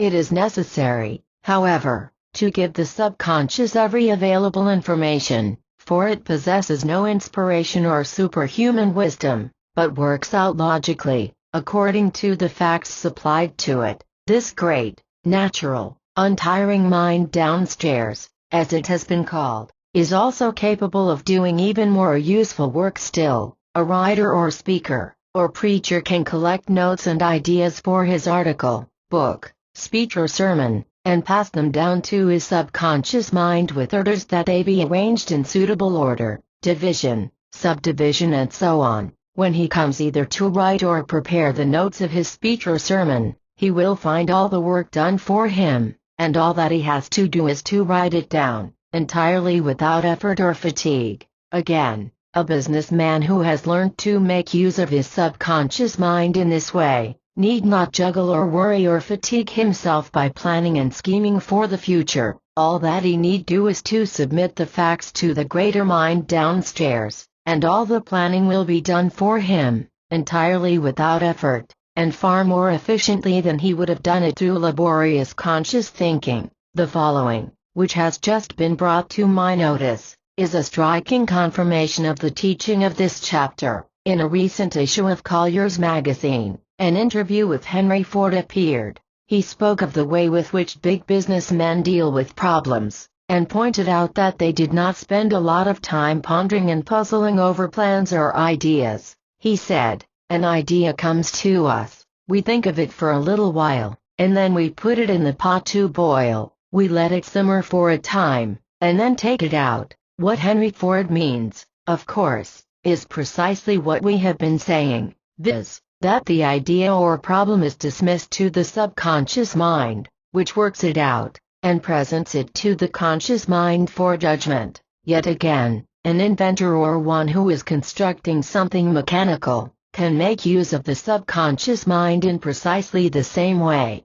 Let him sum up the whole problem, arrange all his facts and available information, and pass them all to his subconscious mind, when, if a successful result is within the range of possibility, an answer or idea will be forthcoming. All this being done, mark you, without any effort whatever. All this may seem, especially to some readers, rather wonderful and far-fetched, yet there is nothing occult or mysterious about it. I am perfectly sure that there is no great writer, politician or businessman who does not make use of his subconscious mind in this way. He probably does so unconsciously, but his procedure is the same. Some employ the whole of their mind naturally. These become men of achievement, who occupy responsible positions, and who bear immense burdens without strain, worry or care. Responsibility sits lightly upon them, and they are serene and untroubled when in positions, and when confronted by tasks and difficulties,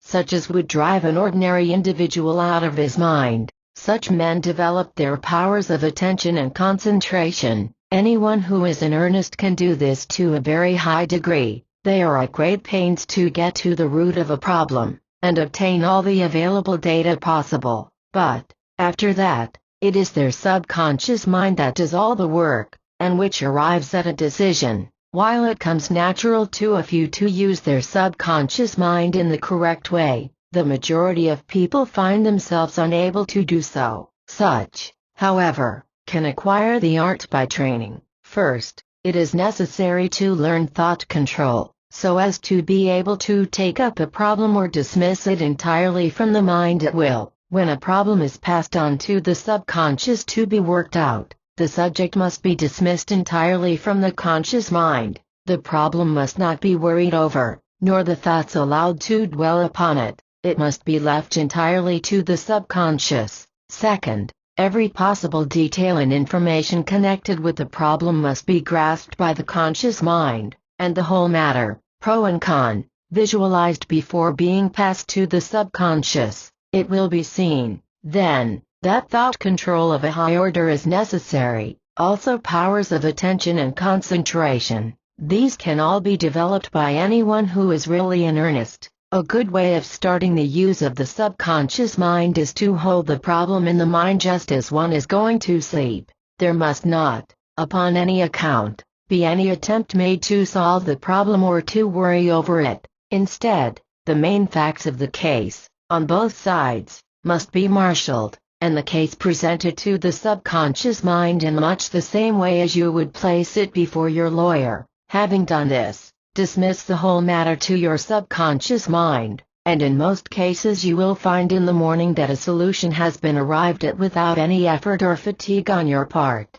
This, of course, is only one of the many ways in which the subconscious mind can, and does, serve its master, or the one who should be master. This great invisible force of nature is forever working. Whatever ideal is held in the mind becomes woven into the life through the tireless working of the subconscious mind. Only set your attention upon high and lofty achievement, and you will focus all the invisible inward forces of nature upon its accomplishment. In course of time you will reap as you sow, if you will direct your attention into the right channel, backing it up with energetic, conscious action. Your subconscious will help you day and night, thus making success and achievement possible. 38.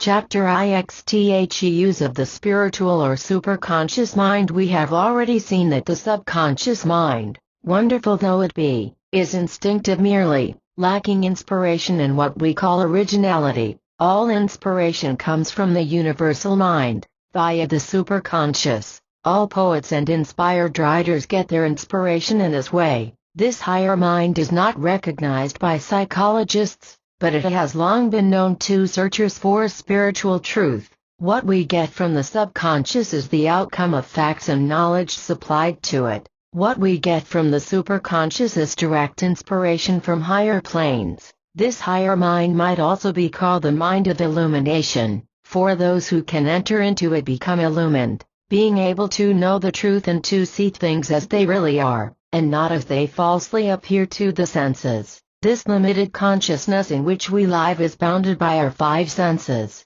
The universe that we see around us is partly real and partly an illusion. The real universe is spiritual and infinite. What we sense is a limited, partial conception of a fragment of it. Our limited, finite conception of the universe is entirely misleading and erroneous, and so long as we rely on sense evidence and the human mind, we remain in darkness and uncertainty. When, however, we can rise into the superconscious realm, our consciousness expands, transcending the senses and the limitations of the physical plane. The spiritual mind is, of course, only accessible to those who are more delicately attuned to its finer vibrations. Nothing that is worth having can be hid without effort, and it is only after much self-discipline that it becomes possible for the student to raise his consciousness to this higher realm and understand life from the standpoint of the universal mind.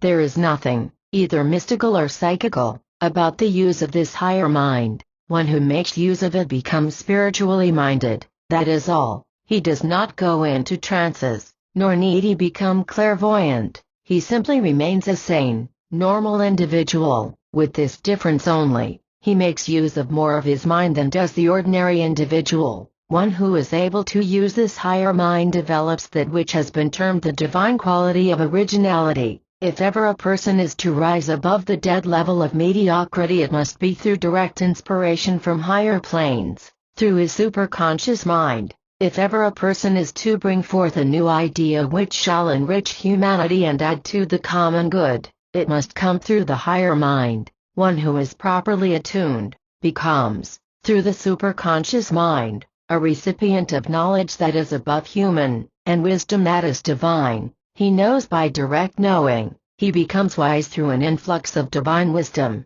He is able to distinguish between the real and the sham, between the gold and the dross. He is also able to see and recognize the right path in life, a thing utterly impossible to the mind of the senses, and to tread it, thus being led into the only true success and real good of which his life is capable. Let it be said here that all wisdom must come from within. While books and the written word may be helpful, it is the spirit within the reader that illumines the word, and makes it real and true to the seeker after wisdom. One who realizes that he is illumined within by the divine spirit, and that this alone can bring him into real knowledge, is well advanced on the path that leads to realization. The wisdom of the human mind always leads to disappointment. It is based on the evidence of the senses, which is erroneous. Therefore its findings must always be lacking in real wisdom. One who relies upon the inspiration of divine wisdom has often to decide to take a course of action which,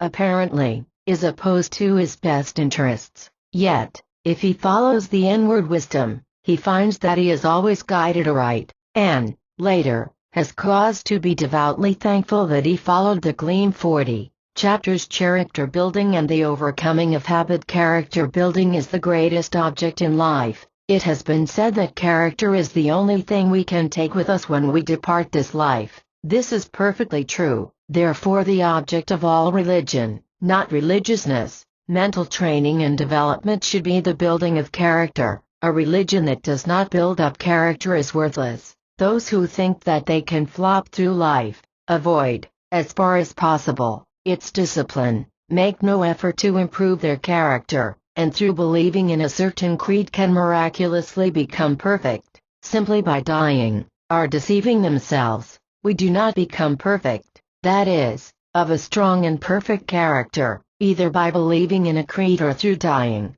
but by attainment. God helps those who help themselves, and those people who will not strive after better things cut themselves off from all the glorious and wonderful possibilities of attainment. Before, however, thinking about such lofty things as entering the path of attainment, and becoming changed into, and modeled after the divine image, the average person may wish to know how to overcome bad habits and weaknesses of character which are keeping him down in life, and, possibly, undermining his health. Most people are conscious of some wrong habits that ought to be overcome, and weaknesses of character which should be eradicated. Possibly they have fought against their habits or weaknesses for years, prayed until they are tired of praying, made innumerable attempts at turning over a new leaf, yet all in vain, for they are as firmly in the toils as ever. Many people give up the struggle and endeavor to lead a sort of Jekyll and Hyde existence,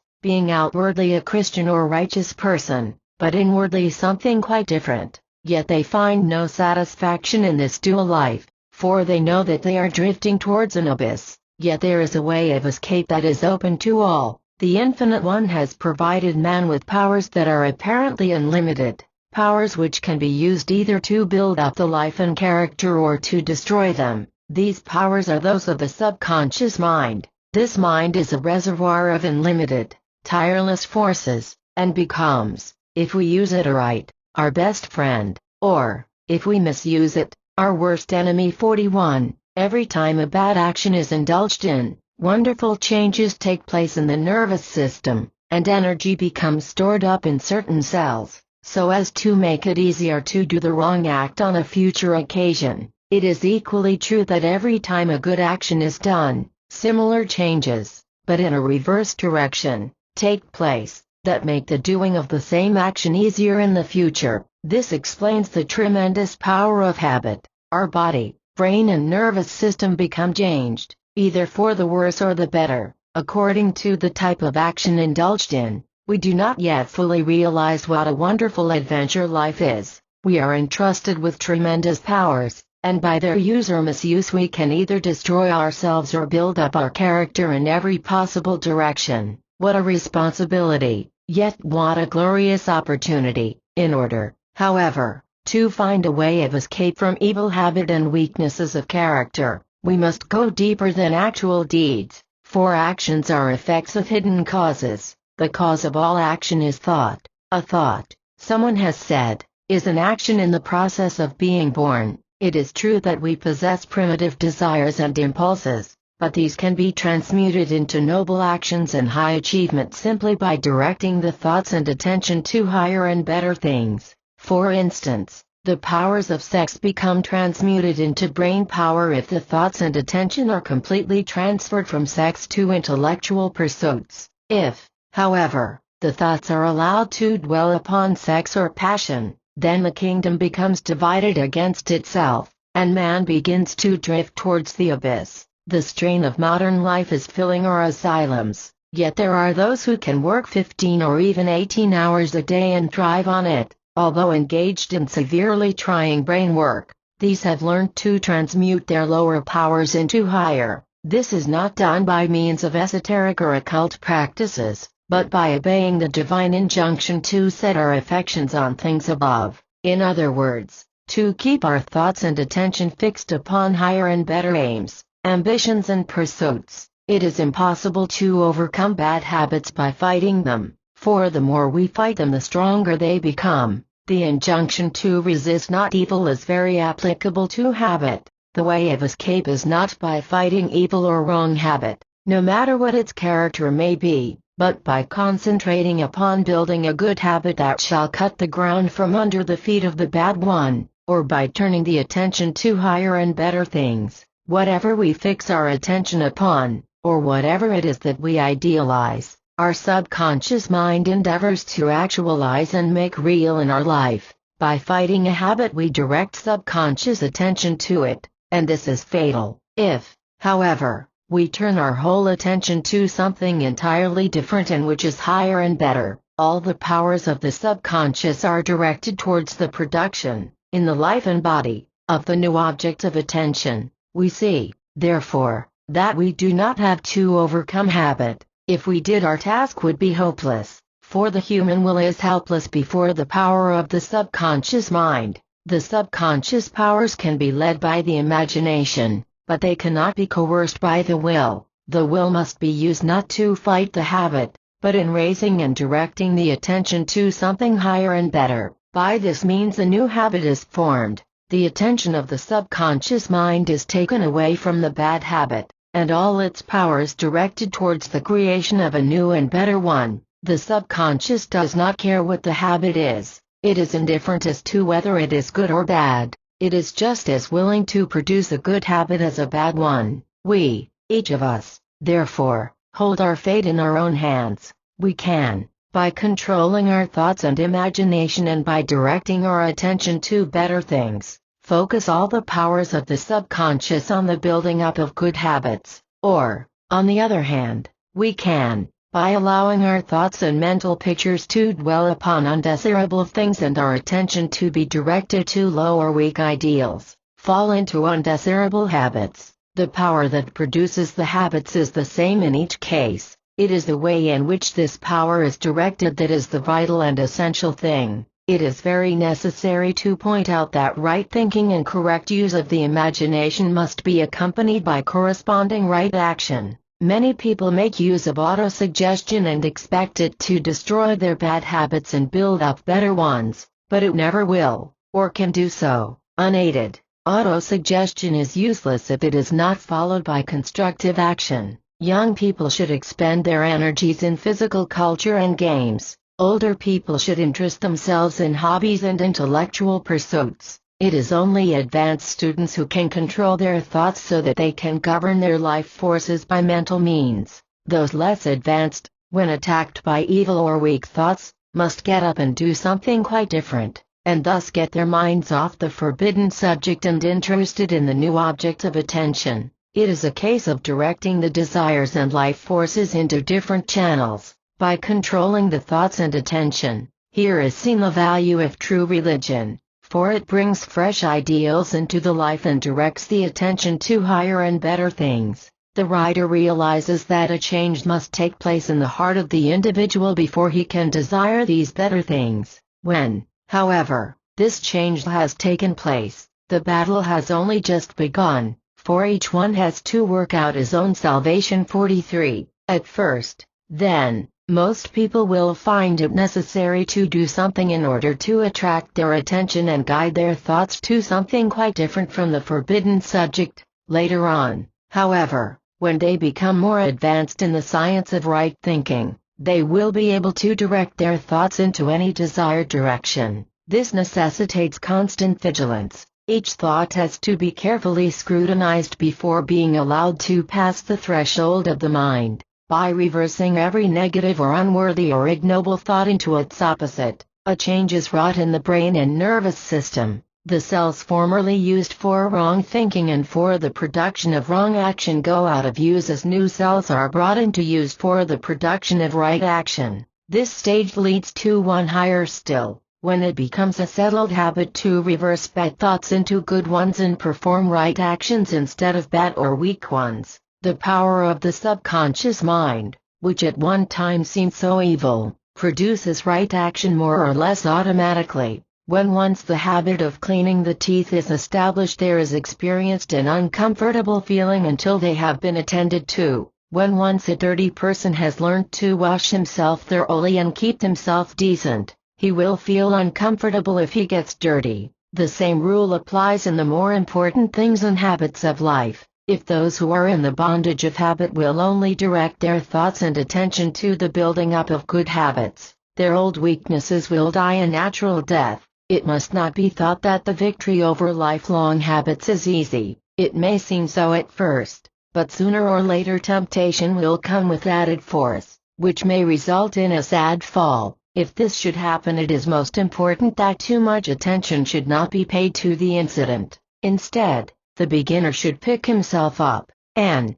making a mental note of the immediate cause of his downfall, thus benefiting by the experience, press on again towards freedom. It is most helpful to realize that not only is the subconscious mind willing to be guided aright, if we will only persevere long enough, until persevering itself becomes a habit, but that we also have behind us all the spiritual powers of God. The Infinite One sees to it that the odds are not overwhelmingly against us. Our difficulties are not insuperable, although they may appear to be so. We can always win through if we faint not. Heaven looks on with sympathetic interest and rejoices with the struggler when he succeeds, and mourns with him when he fails. The struggle is a stiff one, for it is only by this that the seeker after God can become strong in character, but the victory can always be won. When the situation appears hopeless, let the struggling one remember that there is a way of escape somewhere, and that God, who is his freedom and deliverer, will reveal it to him if he faints not. If all who seek deliverance will realize that the power of the infinite is on their side, and that they are bound to become victors if they will only keep on, they must succeed. And what a joy is theirs! There is no happiness quite like that which comes to one who has fought the good fight and overcome habit and weaknesses of character. May every reader experience this supreme joy of overcoming. 45 chapters. Happiness and joy. Deep down in every heart is an unquenchable desire for happiness. The advanced soul desires happiness just as much as the pleasure-seeking worldling. The difference between them is simply that the former, through knowledge and experience, does not search for happiness, knowing that it can never be found by direct seeking, but finds it through service and love to others and in victory over self, while the latter seeks happiness, like a will-o'-the-wisp, in every form of pleasure, and finds it not.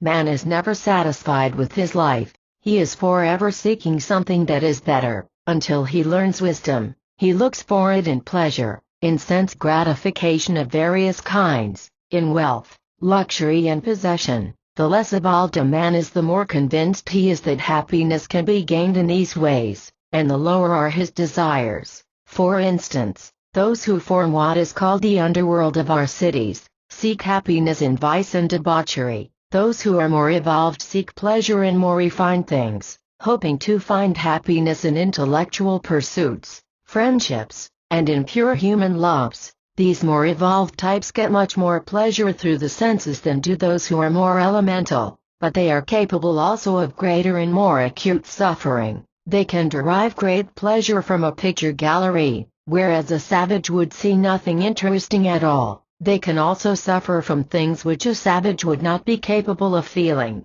Yet, in spite of this developed refinement and ability to derive pleasure from art, science, literature, etc., happiness is still as far off as ever. All attempts at finding happiness led finally to emptiness. There is no satisfaction, either in wealth and all that it can command, getting on in life, or in fame and power. They allure at first and promise happiness, but they fail us, and finally are seen to be but vanity and vexation of spirit. This desire for happiness is good, for it leads us through innumerable experiences so that the soul can realize, by practical experience, the emptiness of all self-seeking, and thus learn wisdom. After running the whole gamut of experience, the soul learns at last that happiness is not something that can be found by seeking it, but is an inward mental state. 46. Although work, well done, brings a quiet sense of satisfaction, and success in one's career may also be a source of gratification for a short time,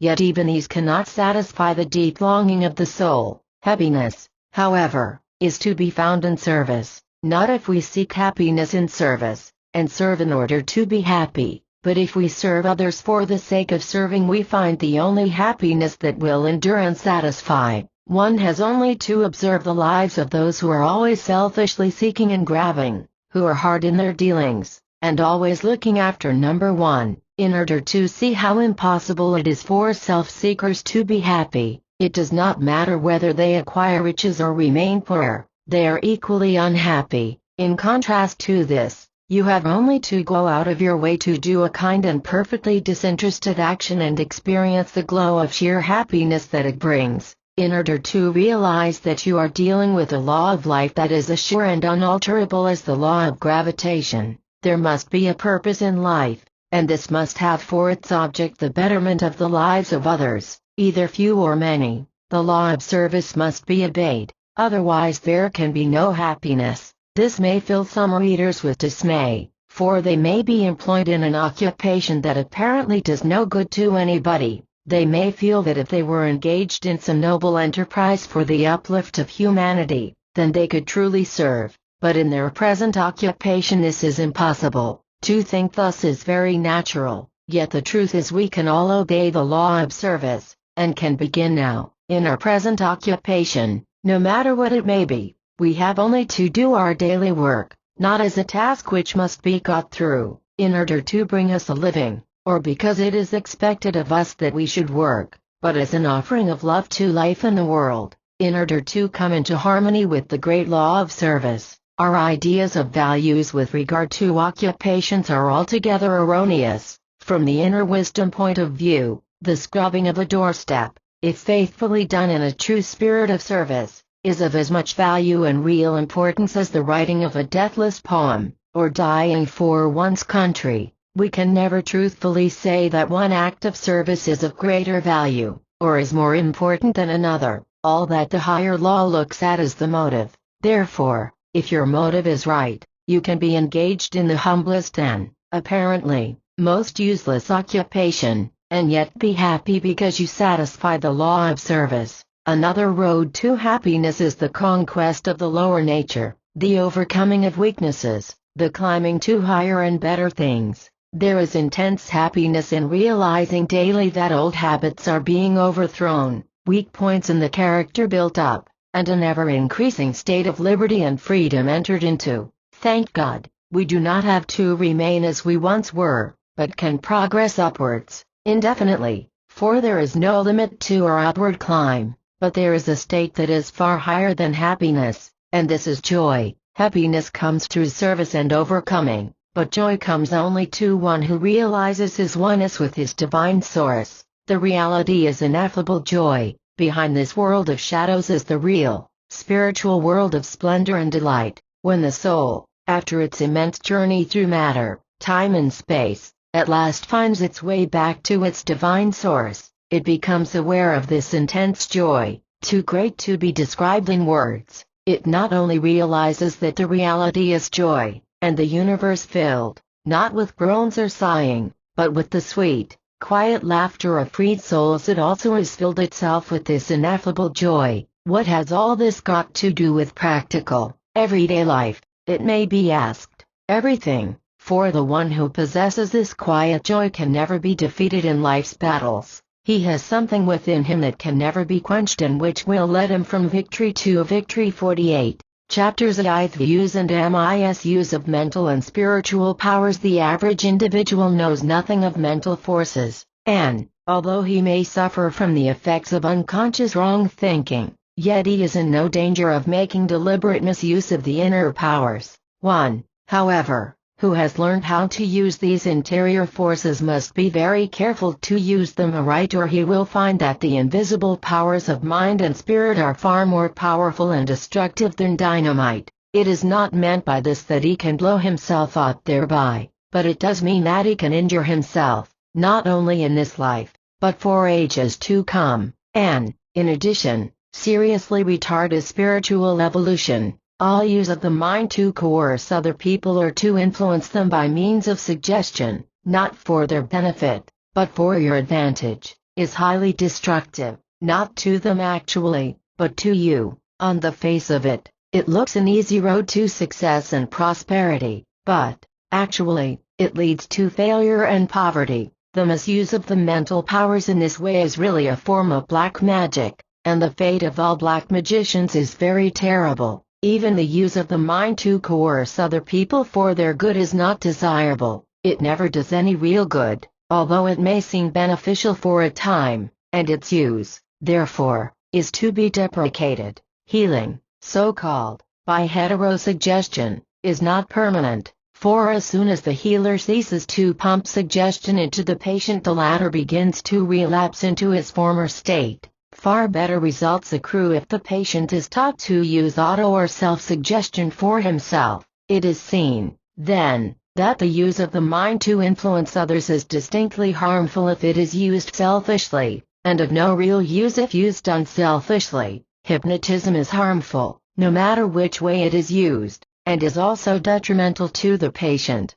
Because of this, some of our more thoughtful neurologists have given up its use. We have no right to endeavor to influence other people by the use of our inner forces, even if our object is their good. Each soul has the right to live its life in its own way, and choose for itself either good or evil. That is the object of life, so that each evolving soul should learn wisdom through the lessons learned as a result of its own mistakes. Far worse is it if others are coerced, not in order to help them, but to defraud them or to make them buy goods they do not require, or sign agreements they would not otherwise put their name to. 49. One who misuses his mental and spiritual powers literally smashes his life up. He works against the laws of life and the universe, and encompasses his own ruin. There is, however, a far more subtle way of misusing the mental and spiritual forces than by coercion, mind domination and heterosuggestion. This method is equally destructive, and if persisted in builds up a painful future. With this method other people are not influenced or dominated, but the finer forces of nature are coerced by the human will. Mental demands are made on the invisible substance from which, we are told, all things are made, and wealth is compelled to appear. In addition to this, sickness, so it is claimed, is banished, and the invisible forces of life are compelled to operate in such a way as to make life's pathway a bed of roses, without thorns, so that life becomes shorn of all its discipline and experience. Its devotees enter the silence, and there visualize exactly what they think they want, and compel it to appear, in material form, by the strength of their desire or through the exercise of their will. Some followers of this cult may be able to make an apparent success of it, but I have never yet met any. If they do, however, they will live to regret it, for they are merely practitioners of black magic. Their efforts are of the same nature as sorcery. All such methods build up a heavy debt of future suffering, and seriously hinder the soul in its evolutionary journey. Entering the silence is a good thing. It is really entering the inner silence of the soul, the inner sanctuary where the divine spirit abides in fullness. To misuse this inward power for selfish and material ends, and for forcing our human will upon life, so as to make it conform to what we think it ought to be, is a crime of the first magnitude, which can result only in ultimate failure and disaster. 50. Chapter ZI. Overcoming limitations and awakening inward powers. Limitations can be overcome through a realization of truth. When we say this, it is taken for granted that every effort will be made on the physical plane. It is necessary to bathe, exercise and breathe fresh air in order to be well. It is equally necessary to work hard, and to give the best of which we are capable, in service, in exchange for that which we receive in the way of supply. If we are to be successful, if you keep a gardener, you must pay him. The money that you pay him is part of what you have earned by the sweat of your brain. Therefore you exchange the work of your brain for the labor of his hands, and you are mutually helped and helpful to one another, both giving and receiving, and each one serving life according to his ability. Taking all this for granted, we will pass on to the metaphysical side of our subject. This, by the way, is vastly the more important, but the outer, practical work is indispensable nevertheless. In order to overcome limitations, it is necessary to know the truth and to live in the consciousness of it. For instance, if ill health is our limitation, then, In order to become free, it is necessary that we live in the consciousness of the wholeness of God and His divine idea. If our limitation be restricted means, it is necessary that we live in the consciousness of the inexhaustible and unlimited nature of the substance from which the Creator brings everything into manifestation. If our limitation is disharmony and unhappiness, then we must become attuned to the divine harmony in such a way and to such an extent as to cause it to be reflected into the outward life. No matter what our limitation may be, we can find liberation and deliverance by looking to our divine source, realizing that in the perfect reality all our wants are supplied, and then living in the consciousness of this truth. Ill health is, apart from physical causes, an outward sign of an inward warfare or disharmony, caused by wrong thoughts, emotions, beliefs and attitude of mind and soul towards life and God. In other words, the life is lived in an error consciousness of disease and sickness. First, the inward life has to be adjusted in such a way as to harmonize with the laws of our own being and the divine purpose of life. There must be an inward surrender to the love principle, after which the thoughts must be brought under control so that health-destroying emotions may no longer impair the health. Further, the whole consciousness must, as often as possible, be raised to a realization of the perfect wholeness which is the reality. If this course is persevered with, a consciousness of health and wholeness becomes a permanent mental state, with the result that health becomes manifested in the life. The outward life is always a reflection or external manifestation of what we are within, or our state of consciousness. Therefore everything depends upon which kind of consciousness it is in which we live. One who lives in the mental atmosphere of divine wholeness, health and harmony, unconsciously directs all the inner forces of nature into health channels. On the other hand, one who lives in a mental atmosphere of ill health, as sick and unhealthy people very often do, unconsciously directs all his subconscious activities in such a way as to produce sickness and disease. Again, with regard to lack of means, this state also can be overcome, spiritually, only by living in a higher consciousness of abundance and sufficiency. This affects, unconsciously, every action in such a way as to bring about a better state of affairs. On the other hand, one who lives in a mental atmosphere of limitation and lack, unconsciously directs all his actions towards the production, in his life, of penury and restricted means. The same rule applies, no matter what the limitations of one's life may be. Freedom can be gained only by realizing the truth about life and being. When we realize the truth, live in the consciousness of it, and become obedient to the laws of life and being, the life becomes increasingly free. This does not mean that if we are plain of feature, and of a stumpy figure, that we shall become beautiful and graceful, but it does mean that these so-called drawbacks will no longer fetter us, and that others will see in us something far better than mere regularity of feature and beauty of form. When the soul is alive in a life filled with love, the homeliest face becomes attractive.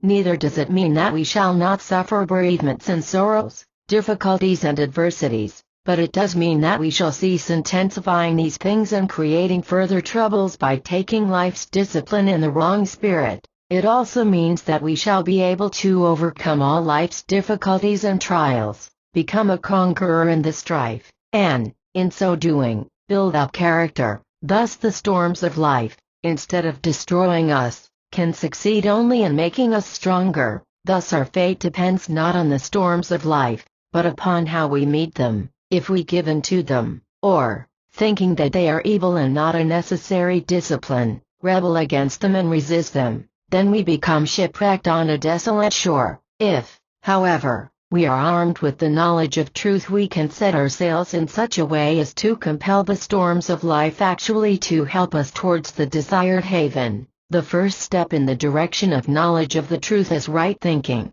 Every negative thought must be transmuted into its positive opposite. For instance, hate and dislike into love and goodwill, fear into confident trust, poverty into abundance, evil into absolute good, and so on. 12. This will be found to be not easy, but it is possible, and the power to control one's thoughts increases if one perseveres continually. With the passing of the years, a beginner cannot, naturally, expect to be able to exercise the same control as one who has been perseveringly seeking self-mastery for years, but he can make substantial progress and learn from day to day. The result of thinking in this way is surprising. The reversal of thought may appear at first to be simplicity itself, and to lead nowhere in particular, but after a time the vastness of the subject becomes almost appalling. The cultivation and practice of right thinking gradually led to a knowledge of the truth, not an intellectual knowledge of truth, but a realization, by the soul, of the truth. This is the knowing of the truth which sets men free. We can then look through all the ages and know that all is well. The heavy burden which has oppressed us so long, rolls from our shoulders, and we become free. Arousing inward powers, man is heir to wonderful and illimitable powers, but until he becomes aware of them and consciously identifies himself with them, they lie dormant and unexpressed, and might just as well not exist at all as far as their use to man, in his unawakened state, is concerned. When, however, man becomes awakened to the great truth that he is a spiritual being, when he learns that the little petty self and finite personality are not his real self at all, but merely a mask to the real man, when he realizes that the spiritual ego, a true divine spark of, or branch or twig of the eternal Logos, is his real self, when he understands that his body is not himself,